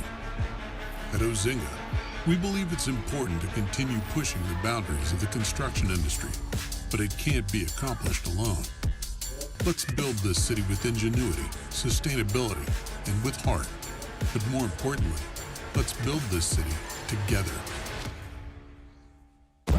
It's news, opinion, insight. It's AM 560, The Answer. WIND, Chicago. They're just now starting to vote in Arizona. I'm Dave Anthony, Fox News. It's primary day. Fox's Jessica Rosenthal's live in Phoenix. Yeah, Dave, Democrats think they have some big opportunities here in Arizona with Republican Senator Jeff Flake retiring. Congresswoman Kristen Sinema is leaving her district, her House seat, to run for the Senate seat. And she polls well against the Republicans running for this slot, Kelly Ward, Martha McSally, and Joe Arpaio. President Trump has not endorsed either one of them. I'm really hoping that Kristen Sinema gives the Republican candidate to run for the money. Democrats are also hopeful they can flip the House seat eventually here as well. If McSally's the Senate candidate, her congressional district will be open. And that district is evenly split in party registration, Dave. Jessica, it's also primary day in Florida. A Republican race for governor has been getting the most attention. Trump-backed Congressman Ron DeSantis versus Adam Putnam.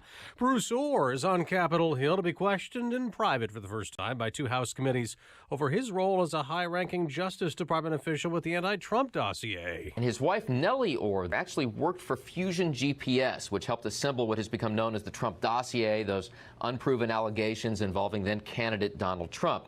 Now, Orr had a number of communications with former British spy Christopher Steele, the author of the dossier. And while many Democrats have discounted this as a conspiracy theory, many Republicans believe this may be evidence that Orr was actively seeking to target Trump. Fox's Doug Luzader, Canada's foreign minister, will be in Washington today to try to restart trade talks amid a dispute over tariffs, the day after the U.S. and Mexico worked out a tentative new trade deal. I think NAFTA has a lot of bad connotations for the United States because it was a ripoff. It was a deal that was a horrible deal for our country. The deal enhances agricultural trade, strengthens intellectual property rights, and changes rules for auto manufacturing. Nearly half of all parts would have to be made by employees earning at least $16 an hour. Fox News, fair and balanced. Heavy rain and thunderstorms are crossing the area this morning. May create a little driving havoc. We'll check with Jim Talamonte in just a moment. It's 8:02 on AM 560. The Answer. Good morning. I'm Mike Scott. Searchers are on the water looking for a kayaker who went missing in Lake Michigan near Lake Forest. Authorities say the man went underwater and disappeared last night. That man missing has not yet been identified. Metro officials do not expect issues from last night's evening rush to impact this morning's commute in Chicagoland. Largest issues yesterday centered on the BNSF line. A ninth child is dead following a fire over the weekend in Chicago's Little Village neighborhood.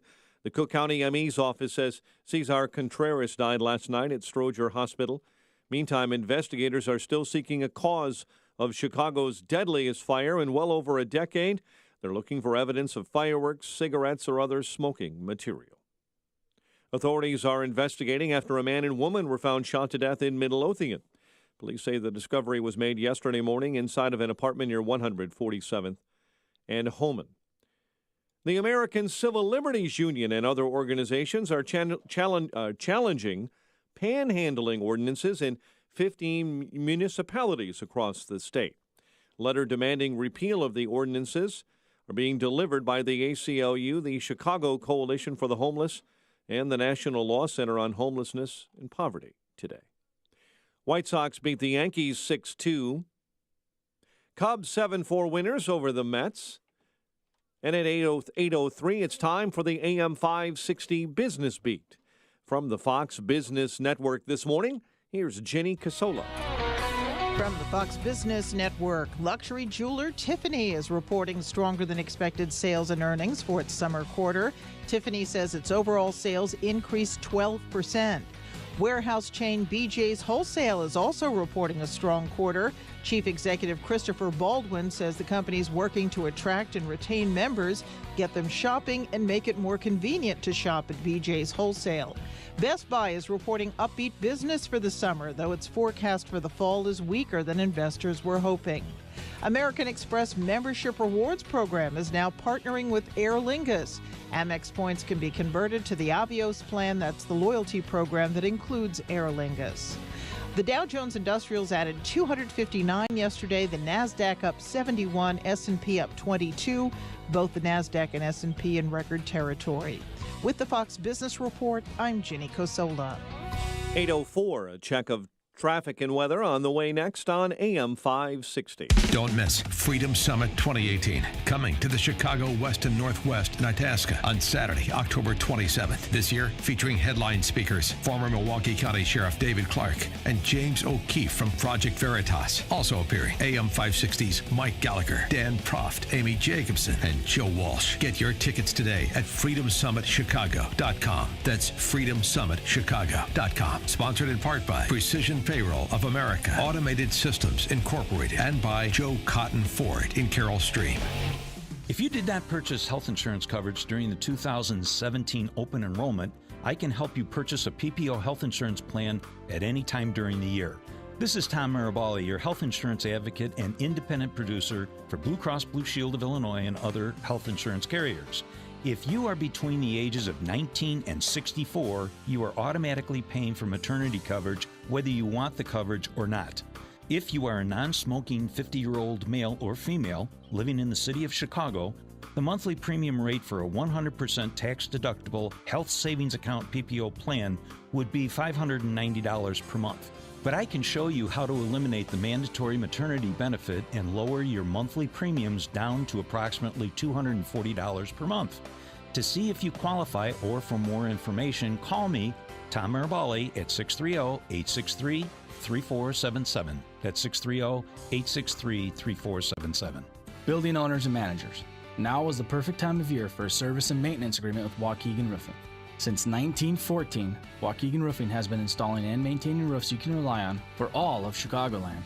Our experienced team of professional service technicians is the right solution for preserving the integrity of your new or existing roofing system for years to come. With your dedicated service technician and our multi-point inspection program, we cover all areas of your roof from early detection to preventative maintenance to repairs and everything in between. We're the licensed commercial roofing contractor you can rely on for all your roofing needs. Building owners and managers, now is the time to prepare your low-slope commercial roof for everything that Mother Nature throws at it this year. Call Waukegan Roofing today for your service and maintenance appointment at 877-ROOF-201. That's 877-ROOF-201. Or visit us online at waukeganroofing.com. Waukegan Roofing, installing roofs you can rely on since 1914. Illinois licensee 104000761. It's the final days of the Ford Summer Sales Event. The last chance to find an incredible deal on the cars, trucks, and SUVs that make summer go right. Simply stop by a local Ford dealer or shop online at buyfordnow.com. Because the time to get behind the wheel of a new Ford during the Ford Summer Sales Event ends soon. And so do these amazing offers. The Ford Summer Sales Event is in its final days. That means it's the last chance to make summer go right with Ford, America's best-selling brand. Stop by your local Ford dealer and find great offers on many Ford cars, trucks, and SUVs. With leading driver assist technologies, it's easy to see why Ford is the brand more drivers buy and buy again. Look for yourself. But hurry, the Ford Summer Sales Event ends September 4th, 2018. To find out more, head to buyfordnow.com or stop by your local Ford dealer. Best-selling claim based on 2017 calendar year sales. It is 8:08. Let's check the roads in the Alarm Detection Systems Traffic Center. Here's Jim. Like flight boards at O'Hare now show quite a few delays due to weather. And between the rain and the road work, the roads are a real mess. Southbound Lakeshore Drive, it's a solid jam from before Irving Park to Monroe, northbound to Stevenson to Monroe, and the inbound Kennedy. It's an hour and a half now from O'Hare to downtown, an hour and 6 minutes from Montrose, 54 minutes on the express, outbound an hour and 8 minutes downtown to the airport. Eden's 34 minutes Lake Cook to the junction, outbound it's 50. Eisenhower, an hour and 3 minutes, 390 to downtown, 47 minutes from Manheim. Outbound it's worse, 42 minutes to Manheim, an hour 23 to 390. Stevenson, an hour and 5 minutes, 355 to Lakeshore Drive, outbound 40 minutes. Ryan, 35 minutes, 95th to downtown. Southbound Tri-State, jam, 132 to 22 and Golf to Irving Park. Northbound Southwest Highway to the Hinsdale Oasis, Reagan, Silver to Lawrence. The Adams and Veterans Memorial have delays. Traffic service of unbound.org. Young people across the world are facing a tough choice to continue their dream of education, drop out to help put food on the table. You can change their future at unbound.org. Traffic answers when you need them most. Jim Talamonte, AM 560, The Answer. Chicago's Morning Answer continues next. Your official Chicagoland weather forecast from the 1 Hour Heating and Air Conditioning Weather Center with meteorologist Kevin Snyder. Today, hot and humid with clouds and breaks of sun. High 93. Cloudy most of the night with a couple of strong thunderstorms around. Warm and humid with a low tonight of 70. Morning showers, then some sun tomorrow, high 75. I'm Kevin Snyder on AM 560, The Answer. Strong and heavy rain over Elgin, South Elgin, and Streamwood right now. And look at that temperature, 71 as the storms begin to sweep through. Your next news update, 8:30. Chicago's Morning Answer with Dan and Amy continues next on AM 560, The Answer. This hourly segment is brought to you by Empowered Investing, the show dedicated to investors. Saturdays at noon on AM 560, The Answer. This is Chicago's Morning Answer with Dan Proft and Amy Jacobson on AM 560, The Answer.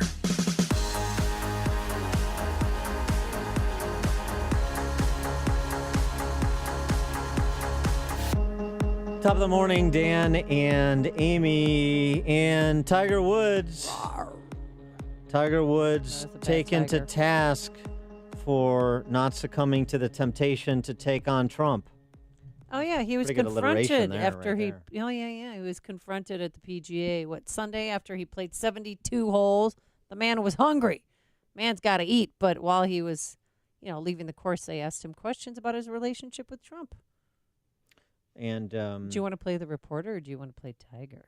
this was this past Sunday. Yeah. Yeah, after the Northern Trust. Oh, I'm sorry, I didn't Yeah. know. I didn't know the title sponsor keep of on the your tournament. tour Hey, events. by the way, ancillary issue. Have you found a sponsor yet for your game? Not the way I'm playing. Responses. Well, I've known Donald for a number of years. We've played golf together. We've had dinner together. And so, yeah, I've known him pre-presidency and obviously during his presidency. Doesn't sound anything like Tiger. Well, the New York... Not even close. Do you want to play the role of Tiger? No, I can't do. The New York Times reporter followed up. Well, at a time, especially in 2018, I think a lot of people, especially people of color, immigrants, feel threatened by him, by his policy. He's thrown himself in sports debates in terms of race with NBA player LeBron James, with the national anthem. What do you say to people who might find it interesting, I guess, that you have a friendly relationship with him? And Wood's answer? Not too much baiting there, right? Oh, no. Well, he's the president of the United States, and you have to respect the office. And no matter who's in the office, you may dislike the personality or the politics, but we all must respect the office. I mean, honestly. And he's hungry, and I want to go get some. Well, then he tried yet again. Well, do you have anything to say more broadly about the state, I guess, the discourse of race relations? No, Tiger Woods said with a slight smile, I just finished 72 holes, and I'm really hungry. And if you don't get out of my way, I'm going to be hangry. Yeah. I think he needs to get back on the HGH. His voice is a lot higher than I remember it. What do you mean? What do you mean? Yeah, that's better. That has drawn a response from none other than Max Kellerman. I know what you're saying, especially if you're not a boxing fan. Who's Max Kellerman? Who's Max Kellerman? He's like white male Jameel Hill. Oh, who's now gone at ESPN to pursue politics. Well, Kellerman actually tried to cut his teeth in a little bit of politics too. He was on CNN before, and he was like a contributor to Tucker Carlson show when Tucker Carlson had a show on MSNBC. He's a really good boxing announcer, but when he talks politics, and he's done it on a number of occasions on these insufferable roundtable chat shows on ESPN. Oh, I know. They're unwatchable. I mean, it's where you just have, especially when they get off sports, you just have people competing to see who knows less, and that's what Stephen Smith and Max Kellerman did in this exchange, where actually Stephen Smith was the reasonable position, and Max Kellerman took out after Tiger, suggesting that his response is unacceptable. And I just want to say something, because I know it came from a good place when you said that I'm informed, but I don't have I have an ideological tilt, in fact, but I keep that off the air. For example, the great John McCain passed. Ideologically, I disagreed with him fundamentally about many things, but he was a great man and a great American, and had he won the general election, whether or not I voted for him, I would have been proud to call him the President of the United States, my president. Okay. So ideology has nothing to do with my commentary on Trump, especially as it relates to sports. Here comes Nothing to do with ideology. it. In fact, I know some people don't believe that. That is the truth. We're talking about someone under multiple federal investigations. Yep. About possible conspiracy with a hostile foreign power to fix a U.S. election. His close associates, several of them, already been convicted or have pled guilty. He's essentially, at this point, a co-conspirator, to multiple felonies to which his lawyer has confessed. I mean, we're not talking about a normal situation here. So when That's Tiger a different Woods... subject for another day. Because But except that we are talking about the current office holder. Yeah, but I want to say something about what Tiger Woods said. Okay, now. go ahead. It really bothers me. I am angry at what Tiger Woods said because it is a thoughtless statement dressed up as a thoughtful statement, and it either holds in contempt the intelligence of the people who hear it, or else it's just a stupid thing to say. Let me tell you what I mean. If to say that the office, you must have respect for the office, Tiger, be clear. Are you saying that the office therefore confers respect onto its occupant? Oh my God. Its present temporary occupant? My goodness. No. Having respect for the office means, principally, in my view, is the office holder should have respect for the office. Well, we are all set to a standard. We're held to a standard of behavior. We at our jobs, right? People in their daily lives. The president, if anything, is held to a higher standard of behavior. It is not such that we have such great respect for the office that no matter what the behavior of its occupant, we must therefore respect its occupant because of the office. No, Tiger Woods you said being slick. Here, he's being slick. We must respect the office, therefore that confers respect to the occupant. Tiger, is that what you're saying? If that's what you're saying, that is a stupid comment. Speaking of stupid comments, this is the same Max Kellerman who admitted to slapping his wife on the air. Yeah, now they've been happily married for 20 years, I hasten to add, to be fair, something Max Kellerman wouldn't be. But he admitted to slapping her. He was suspended for those comments on the air. I'm not saying that Max Kellerman is somebody that should be held to a standard of saying the leader of the free world, because obviously he couldn't abide that standard. But it does tell you something about the sports press corps, which we talk about intermittently in the context of the media generally, and how most of these men and women are men and women of the left, and they so desire to be taken seriously that they fold in with the political press corps, which is mostly men and women of the left, and sing the same tune that they're singing. But does Max Kellerman know history? Tiger Woods has played golf with Bill Clinton, George H.W. Bush, Barack Obama. I mean...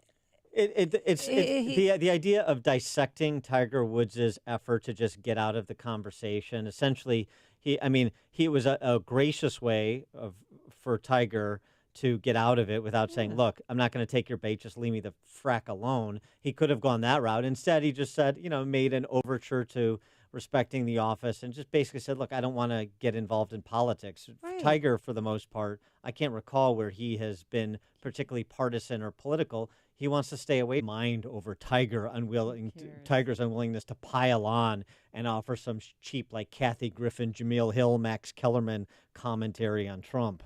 Of course, he's a little weasel. Phil in Deerfield, you're on Chicago's Morning Answer. Good morning, guys. This always wondered me in the Clinton era, too. Why do you hold a president to a higher standard than you hold yourself to? I've never understood this. You need to hold yourself to your standard. And don't expect more out of somebody else that you don't expect out of yourself. Yeah, okay. All right. I take that point. Thanks for the call, Phil. I mean, the idea that you're the leader of the free world and people. Do you ever go to work or you just hang around Joe Cotton Ford all day? Well, I worked down the street, actually, so okay. I wasn't Convenient. too far from there. All right, very yeah, good. it was, actually. All right, so just checking on you. Yeah.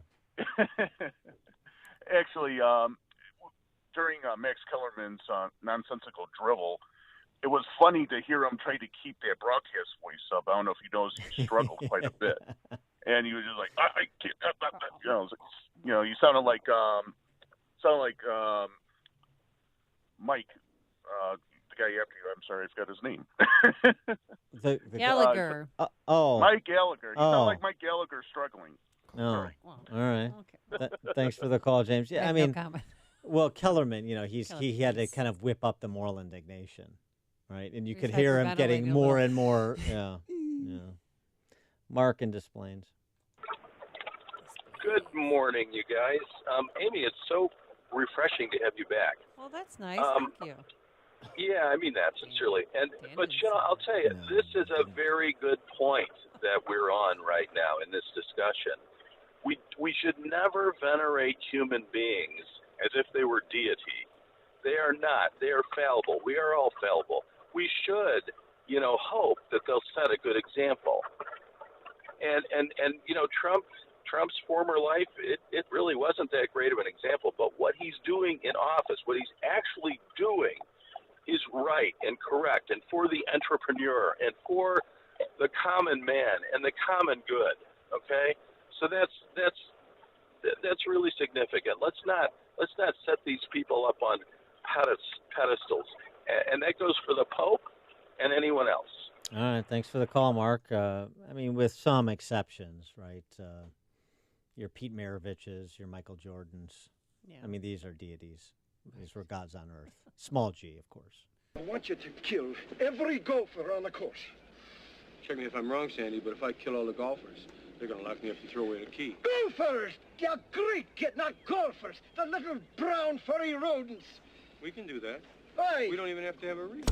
Listen to Dan and Amy on your smartphone. Download the AM560 mobile app today at 560theanswer.com/mobile.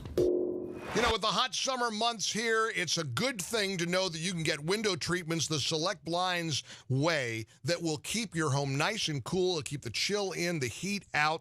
Select Blinds has a Labor Day sale that's the cheapest. The Select Blinds company, great folks to work with. They offer a huge variety of blinds, shades, and shutters that, again, keep your home insulated and your electric bill low. I love working with Select Blinds. I've got blackout shades in my bedroom from selectblinds.com. You're going to come across products you've seen on all your favorite home improvement shows. Select Blinds is your key to stay cool. I want you to shop the Labor Day sale that's coming up at selectblinds.com. Be sure to mention the Mike Gallagher Show at checkout using the drop-down menu. Select Blinds takes all the guesswork out of ordering blinds online. They offer high-quality blinds for an unbelievable price. After your new blinds are taken care of, get back to the important stuff like enjoying your Labor Day weekend. The Labor Day sale at selectblinds.com. Spruce up your home with selectblinds.com. My name is Lauren Sullivan, and I was diagnosed with multiple sclerosis 9 years ago, and I was severely disabled. And about 6 years ago, my mother had found Balance of Nature, so we decided to give it a try because at that point, nothing was helping. I was skeptical at first, but over time I realized I had more energy levels. I was sleeping better, which was huge, and my hair looked better, my skin looked better, my nails looked better, and then I was able to weed off some of those medications. And I know, had I not found Balance of Nature, I would not be living the quality of life that I am now. When you call, use discount code CHICAGO, and we'll take 35% off your first preferred set of fruits and veggies and have them shipped to you free. Call 800-246-8751.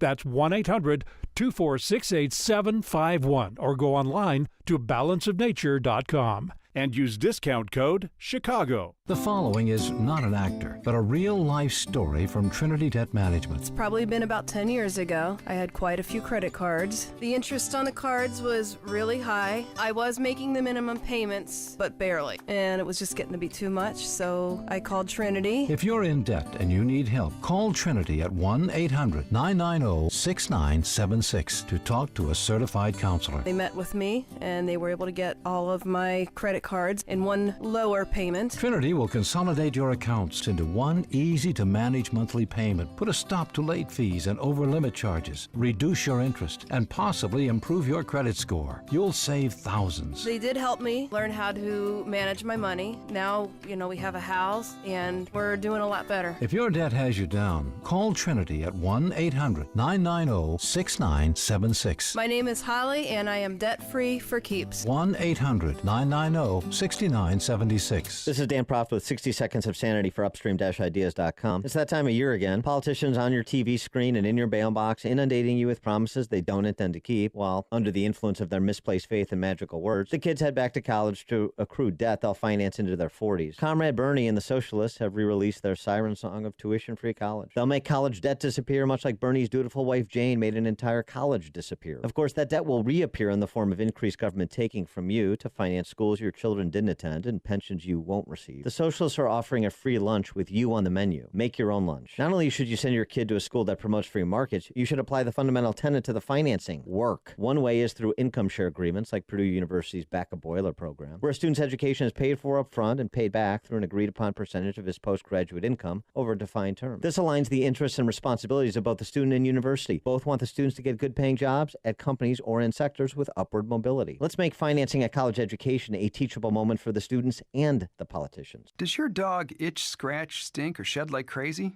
Come to Dynovite for help. Order a 90-day supply of Dynovite. Everything we tried failed except the Dynovite. Pick up 2 bottles of Super Mega Fish Oil. Get the 3rd bottle free. Packed with omega-3, DHA, and EPA fatty acids. Super Mega is great for your dog's immune system, healthy skin, and soft, shiny fur. Dogs love it. Try Super Omega Fish Oil. Buy 2, get 1 free. At Dynovite.com. DINOVITE.com. Being successful in business means overcoming enormous obstacles to serve your customers and community. AM 560, The Answer, wants to shine a spotlight on businesses that are thriving. We want to celebrate their success by finding out what makes these businesses unique, successful, and what we can learn from them. We want to know how you built it. Presented by Chicagoland Waterproofing. To tell us how you built it, go to 560theanswer.com/built. That's 560theanswer.com/BUILT. Sponsored by Signature Bank and Ozinga. AM 560, The Answer. Hey, make sure you get your tickets to join us for Freedom Summit 2018. It's coming on Saturday, October 27th at the Westin Chicago Northwest in Itasca. It's an all-day event. And this year's keynote speakers include former Milwaukee County Sheriff David Clark and James O'Keefe from Project Veritas. Our very own Mike Gallagher will also be there, and we will be there as well. Tickets are selling fast, so make sure you get yours at freedomsummitchicago.com. That's freedomsummitchicago.com. This event always sells out, so get your tickets today. And thanks to our sponsors, Precision Payroll of America, Tom Sadek over there, Automated System Incorporated, Joe Cotton Ford, Charles Energy Equipment Systems, Tom Mirabali, independent agent for Blue Cross Blue Shield of Illinois, Chicagoland Waterproofing, and healthinsurancementors.com. And I wanted to just say a thank you to the Eisenhower Center. This is, and I'm not familiar with this, but they sent us a bunch of dog treats. And we split them equally, by the way. Right. I'm going to eat mine. You're going to give yours to Bunky. Exactly. Actually, they smell so good, I want to eat them. Is that bad? That's my dog.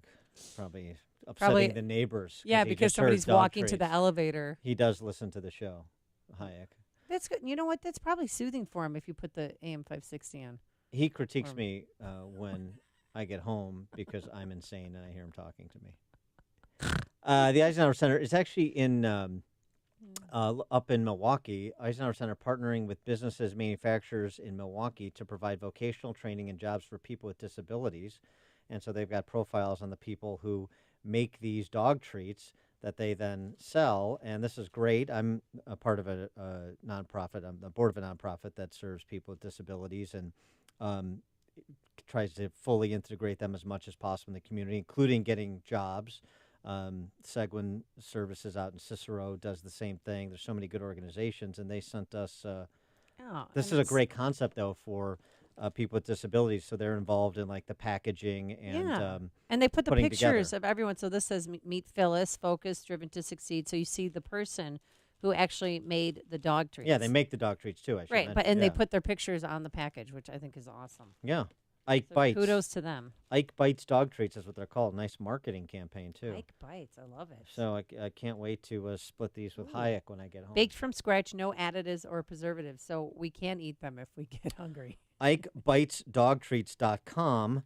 And, it's great. And then you can meet some of the people that have done this, have put together this whole product and send it off to us, which we appreciate. And again, it's a little tip for you out there. If you want your product mentioned, you just have to give us free samples.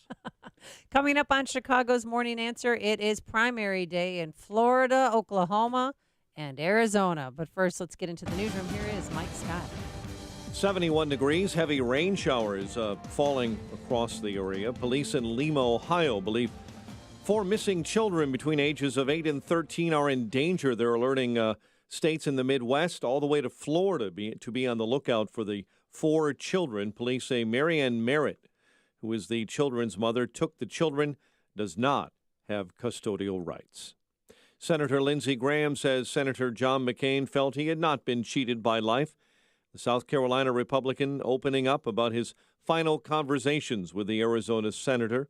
Graham telling NBC's Today Show this morning that McCain still had a romantic view of the nation to his last breath. If I had to pick one person in this great land to explain to someone from a different planet, who are these Americans? It would be John McCain. Graham called McCain the conscience of the Senate. JetBlue Airways now has the highest baggage fees in the industry. JetBlue this morning charging $30 for the first checked piece of luggage. That's $5 more than American, Delta, and United. Search resumes later today for a kayaker who went missing in Lake Michigan near Lake Forest. Metro officials say they are not expecting issues after last night's evening rush was halted because of canceled multiple trains. A 9th child is dead following a fire over the weekend in Chicago's Little Village neighborhood. Cook County ME's office saying Cesar Contreras died last night at Stroger Hospital. And a father and his twin 10-year-old children are dead following a murder-suicide on Chicago's north side. Derek Sanders and his son and daughter were found shot to death yesterday in an apartment in the 6200 block of North Richmond. Chicago sports, White Sox beat the Yankees 6-2. Cubs over the Mets 7-4. The news is a service of Unbound.org. Right now, there are young people across the world facing a tough choice. Continue their dream of education or drop out to help their family put food on the table. You can help change their future in a single moment. See how far your support can go at Unbound.org. 8:34 and a check of traffic and weather on the way next on AM 560. Mike Gallagher calls out the never-Trumpers. They are so crazed, consumed with their personal hatred of this man that they don't care what happens to the country. They don't care what happens in terms of policy. They don't care what happens in terms of anything that has been achieved in the nearly 2 years that Donald Trump's been president. They are unglued. The Mike Gallagher Show. Weekdays at 9, right before Dennis Prager at 11 on AM 560. The Answer. Listen to AM 560 on your mobile device. Now available on iHeartRadio. Online at iHeartRadio.com.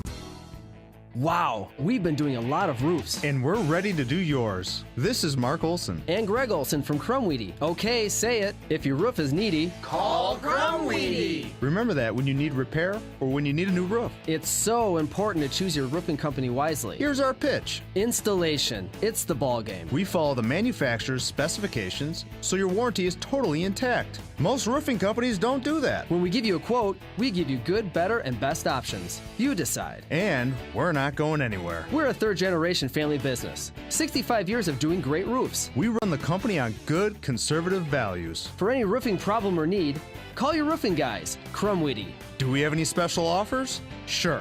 Just ask. We'll take care of you. Get all the info at myroofisneedy.com.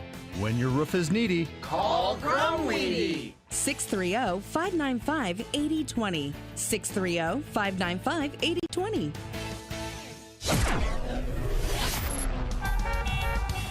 It is 8:36. Let's get a check on the roads in the Alarm Detection Systems Traffic Center with Jim Talamonte. Thanks, Mike. Southbound 53 is really jammed through the rain. Rand Road to Higgins. Northbound 390 to Kirchhoff. Veterans Memorial 355. It's heavy southbound. Army Trail to 22nd. Northbound jammed. Boughton to 290. Tri-State has southbound delays. 132 to 22. Gulf to Irving Park. Northbound Southwest Highway to Hinsdale Oasis and from the Reagan toward Lawrence. But Adams Tollway and slow. Randall to Barrington Road and Boston to the Tri-State. Reagan Tollway okay. Eden's 30 minutes. Lake Cook to Montrose outbound 40 Gate. The Kennedy, hour and 36 minutes. O'Hare to downtown. Express Lane Thebe about 12 minutes. Outbound, it's 58 minutes to the airport. Eisenhower, an hour and 3 minutes, 390 to downtown. Outbound, an hour 15. Stevenson from 355. Lakeshore Drive is an hour and 12 minutes. Outbound, 39 minutes. Bryan is 35 minutes, 95th to downtown. Outbound, 25 with a crash at Stevenson. 3 right lanes are blocked. Lakeshore Drive has huge roadwork delays. Southbound Irving Park to Monroe. Northbound 31st to Monroe. Traffic answers when you need them most. I'm Jim Talamonte on AM 560. The Answer. Chicago's Morning Answer continues next. Your official Chicagoland weather forecast from the 1 Hour Heating and Air Conditioning Weather Center. Well, the forecast says hot and humid with clouds and breaks of sunshine and a high of 93, but all we're seeing right now is rain and clouds outside, 71 degrees. Your next news update is at 9. Chicago's Morning Answer with Dan and Amy continues next on AM 560, The Answer. Make sure to check out the Income Store live video stream of today's show right now at 560theanswer.com. Tickets for Freedom Summit Chicago are on sale now at freedomsummitchicago.com. That's freedomsummitchicago.com. The weather not cooperating with the forecast, isn't that interesting? Yeah, well, it's supposed to be 93 degrees and it's 72 right now. And the rain's not going to come till 9 tonight, except it's here and it's been here. And it's not even 9 a.m., so a little off today. But okay. Great, we're going to get almost 3 inches of rain. Great. Okay, Skilling. Yeah, whatever. My basement floods. All right. All right, so John McCain, a bit of damage control and... rightfully so, don't you think? I mean, President Trump yesterday lowering the flag at the White House to half-staff. Finally, but other places around D.C. had already lowered the flag to half-staff. They just did it on their own out of respect for John McCain. And the flag at that golf course I played at was at half-staff. That's nice. Good. Despite our differences, Mistwood, by the way, I should give them credit, I suppose. Despite our differences on policy and politics, I respect Senator John McCain's service to our country, Trump said in an official statement, building upon what had been said the day previous. Finally, it took him long enough. The reporters were all over him. Mr. President, any thoughts on John McCain, sir? He just sat there, stone-faced. I didn't say a word until later. But, I mean, they didn't like each other. They were political rivals. Yes, they were both in the same party, but they didn't, he didn't like him. He was a different kind of Republican. They've always had a, adversarial type of relationship. And so Trump was too true to himself and didn't cave to pressure. But then eventually he did. That's because, even there was a meeting with evangelicals last night and everyone, John Kelly suggested let's lower the flag. So did Sarah Sanders, and he finally did it. Russ Feingold is going to be at the service. Oh, who are the pallbearers again? Pallbearers to include Warren Beatty. Because he's so vain. Joe Biden. Oh. You had a moment. Is he so tall? Gary Hart. Gary Hart. Didn't he die? Can you imagine? I mean, Gary Hart, Warren Beatty, and how are they going to be able to carry the casket? I'm not being rude, but I'm just saying logistically, they're old beefcakes. I mean, this is you. You walk along it probably. Right. Oh, I mean, okay. it's not like a lot of heavy lifting involved. They're not like parading it down Pennsylvania Avenue. But some churches have stairs where you have to carry it up the stairs. All right, I'm sure that won't happen. Yeah, on one I'll level. tell you what. You give Cindy a call and you figure out the logistics, and then report back to us. Warren Beatty, Gary Hart, Joe Biden. I can't wait to see the starting lineup. Gary Hart. Gary Hart. How about Gary Hart? I mean, imagine what derailed Gary Hart's campaign, the presidential ambitions in 1984, as compared to what the standard is today. I want to take a little look, see what Gary Hart looks like today. Gary Hart, and then also FedEx CEO Fred Smith, among others who will be in attendance, including executives from pharmaceutical companies. And I don't know is Charles Keating, is he available? Oh, is that too soon? Passed away. Yeah, I know. What about the other members of the Keating Five? Are they available, or is that too soon? Too soon. No, I'm just saying, separating again McCain's military service from his record as a politician. I think the two can be separated and should, and the latter is certainly a legitimate topic for discussion as he's being lionized. Michael Bloomberg. Michael Bloomberg. What is going to be a pallbearer? No, Michael Bloomberg will be in attendance. Oh, all the post-partisan types. People who are not partisan, like Joe Biden. People who are post-partisan, like Barack Obama. Russ Feingold. Non-partisan people, post-partisan people. Yeah, okay. I mean, I appreciate again McCain's service, but I think those in attendance speak to sort of the combine culture, if I can borrow a John Cassism, that existed in D.C. prior to Trump, and still does, of course. It doesn't change. The culture doesn't change that fast. And by the way, Trump was a part of it. I mean, Trump gave money to candidates on both sides. Oh, yeah. So now he's this disruptive figure, and there's a lot of good in that. And it's interesting. Peter Thiel, the Silicon Valley billionaire investor who left Silicon Valley because he just can't tolerate the groupthink anymore, the intellectually poisonous environment that it is, intellectually poisonous environment. He said at a Monday event in Sao Paulo, Brazil, I got to meet a lot of the people running for president on the U.S. Republican side in 2016, and they all felt like zombies. They couldn't say anything different other than programmed ideological sound bites. Trump, Thiel said, is a very healthy corrective to that. I fully understand why people think of President Trump as a rude, mean person, but I think that's often better than telling beautiful lies about the way the country is working. I think that's a really interesting topic area that transcends McCain and all of this rigmarole. The idea of, because we have succumbed to it in Illinois for generations now, the beautiful lies rather than the mean truth. Truth is mean. Because the truth, like the math, doesn't care about your feelings. But we don't like mean, and we don't like math, so we're content with beautiful lies. What about that? The beautiful lies over the mean truth. Which do you prefer? I know everybody will say, of course, the mean truth, but that's not how you behave. Maybe not in our listening audience generally, but that's not how a lot of your friends and family and those in your social circle behave. Beautiful lies or the mean truth? 312-642-5600, turnkey.pro answer line, 64636DA, turnkey.pro text line. I think Thiel is onto something. I don't agree with him on a lot of things because he's a different kind of guy, but I mean, just in terms of like wanting to live forever and being an atheist and so forth. But he's an insightful and innovative thinker, and I would encourage you to read his book 0 to 1, by the way, if you haven't. But I think he's really onto something here. 312-642-5600 is our turnkey.pro answer line. 64636, type in DA, then a quick comment. Beautiful lies or the mean truth, Amy? What's it going to be? I think it's Beautiful Lies. Yeah, okay, there you go.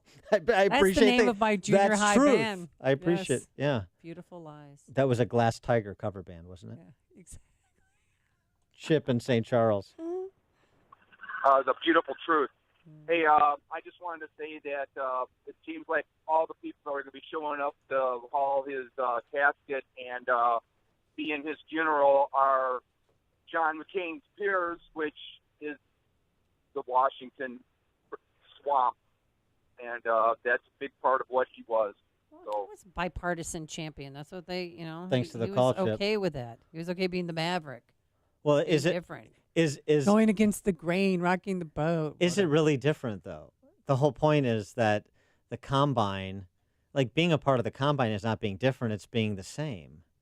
So you can apply the maverick label all you want. What's the work product? Russ throwing in with the other side as being a maverick, or it's being more of the same. McCain-Feingold, what's the substance of the work product? Good? McCain-Feingold? Voting against Obamacare repeal and replace? Oh, that's awful. Huh. Being, but being no a maverick. One saw that coming. You're being disruptive to what ends? I mean, that's why I say Trump is disruptive in many respects good, not all. not all. So we also, the beautiful lie, we sort of take a attitude, and that absolves us of the responsibility to examine the work product the attitude generates. Connect the attitude, or the input, if you will, to the output. Why don't we do that? I guess because we like the beautiful lie. Yeah, I like that guy. I like the cut of his jib. He's nice, or he's a ball buster, or however you want to describe him. And then that's the end of the analysis. To what ends? Mike in New Lenox. Hi, guys. We have three of the 6 pallbearers are Democrats. Is there more? If that doesn't just tell us exactly where John was politically, I mean, I had a hard time having really dislike for the guy when he was alive, but man, he just drove us crazy politically, and he's a maverick because he kept poking his eye in the conservatives, he grabbed the mantle of Reaganism when he ran for president, but he wasn't really conservative. That's why he was a maverick. And that's why Washington loves him is that he'd poke his finger in the eye of conservatives. By the way, beautiful lies is what people want. It's what they vote for. You watch it even with CEOs and the way executives talk. We don't really want our politicians to tell us the truth. Otherwise, we'd vote a lot differently. Thanks for the call, Mike. Yesterday we talked about President Trump not attending his funeral. President Trump wasn't invited to his funeral. Right, so he's abiding his wishes. Fine. Right. No problem. That's probably what caused some of the bad blood too. Yeah, well, I mean, somebody, and then yesterday he spoke from the grave, sending a message to President Trump through his campaign manager. Fine. You remember Mr. Davis? Rick Davis, yeah. We weaken our greatness when we confuse our patriotism with tribal rivalries. We weaken it when we hide behind walls rather than tear them down. That's a direct message to President Trump. Yeah, it's a lame one. I mean, that is pro forma Beltway speak. It's the letter he wrote. It's not even after his death. It's not even compelling writing. It's anodyne. It's boring. By the way, Cindy McCain, his widow. Yeah, she wants to take her husband's spot. Right, because so the governor of Arizona, with Ducey, is going to have to decide who's. He did say, though, just in case you're wondering, he's not going to pull a Blago here. He said he's not going to appoint himself to the Senate seat. Just so you know. Because very much in combine fashion, swamp fashion, if you will, the seat that somebody occupies temporarily becomes their family's possession to bequeath to whomever they see fit. There'll be a special election in 2020, but is that being a maverick?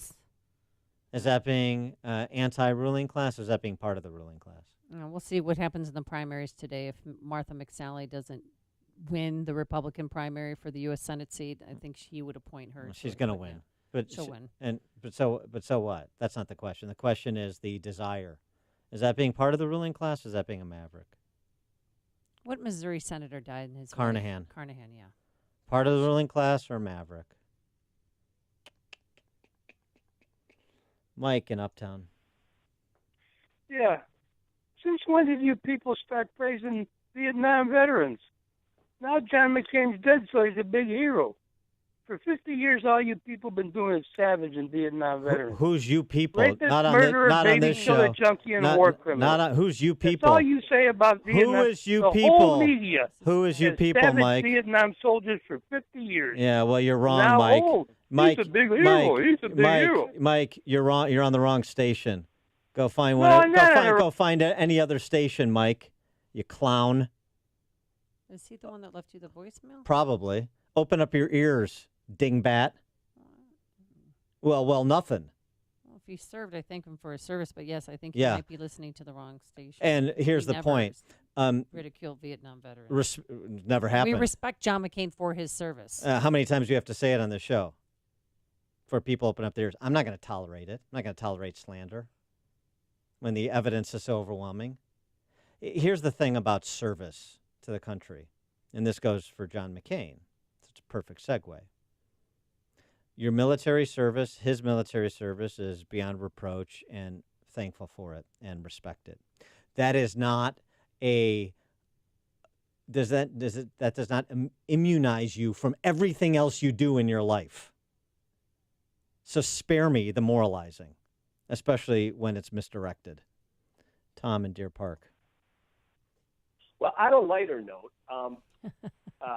John McCain has invited people from the left, the right, overseas, and Hollywood moguls and elite. It's the ultimate troll from the grave because he's invited everybody but the one person. So, Dan, I'm wondering, now that this is playing out, this is McCain's troll this week, how will Trump play it, and will he outdo McCain in some fashion? Well, wait, he's going to have like a competing event to woo Hollywood celebrities over to his event and not John McCain's funeral? I mean, what are you talking about? He's going to lie and stay to the people are going to do what they do, and they're going to pay their respects, and that'll be it. The president's not going to say anything about it other than what he said. This is a new era we live in, so I have to think in new terms, and that's what I was wondering. Yeah, okay. All right. Thanks for the call, Tom. I mean, this is where, sort of the what does Brett Baer call it? The Trump derangement syndrome? Connect with Dan and Amy using the AM 560 mobile app. Download it today at 560theanswer.com/mobile. Hey guys, Ken here from the Business Accelerator podcast, Today's Growth. If you had to choose a vehicle to take you up the rocky side of a mountain, would you choose a Ferrari or a Jeep? The Ferrari's faster, cooler, maybe even sexier, but if you have to get to the top, the Jeep's a better bet. I think we can agree getting to the top is not about the driver, it's the vehicle. Have you noticed people often pick their financial vehicle like they pick their cars? Washington Post shared that only 1 out of 4 people choose a job that uses their college degree. Why? Simple. Something more immediate, maybe cooler, maybe even sexier came along first. Shouldn't the main deciding factors for revenue generation be production or output? Should the cool factor have any weight in choosing someone's income? If getting to the top of the financial mountain is mission critical for you, why not add a few Jeeps to your garage? Could your household or business use an additional revenue model that makes it to the top every time? If so, you have to see the Jeeps lined up at IncomeStore.com. That's IncomeStore.com. As a parent, you want what's best for your children. That means sending them to a school where they'll get the superior education they deserve, and that also shares your values. That can be tricky these days, as public schools have changed and private schools can be expensive. Your household budget has already been cut to the bone, and it's hard to imagine where you'll find that extra money. Well, there's help to lessen that financial burden and provide your child with the very best education at half the cost. At AM 560 The Answer, we work with private schools throughout the Chicagoland area to provide tuition for families at half the normal cost. Just log on to halfpriceschools.com and you'll find some of Chicagoland's finest private schools, from preschool all the way through high school, at half the cost. And chances are there's a school right in your neighborhood. Invest in your child's education and future at halfpriceschools.com. A limited number of half-price vouchers are available. Go to halfpriceschools.com now.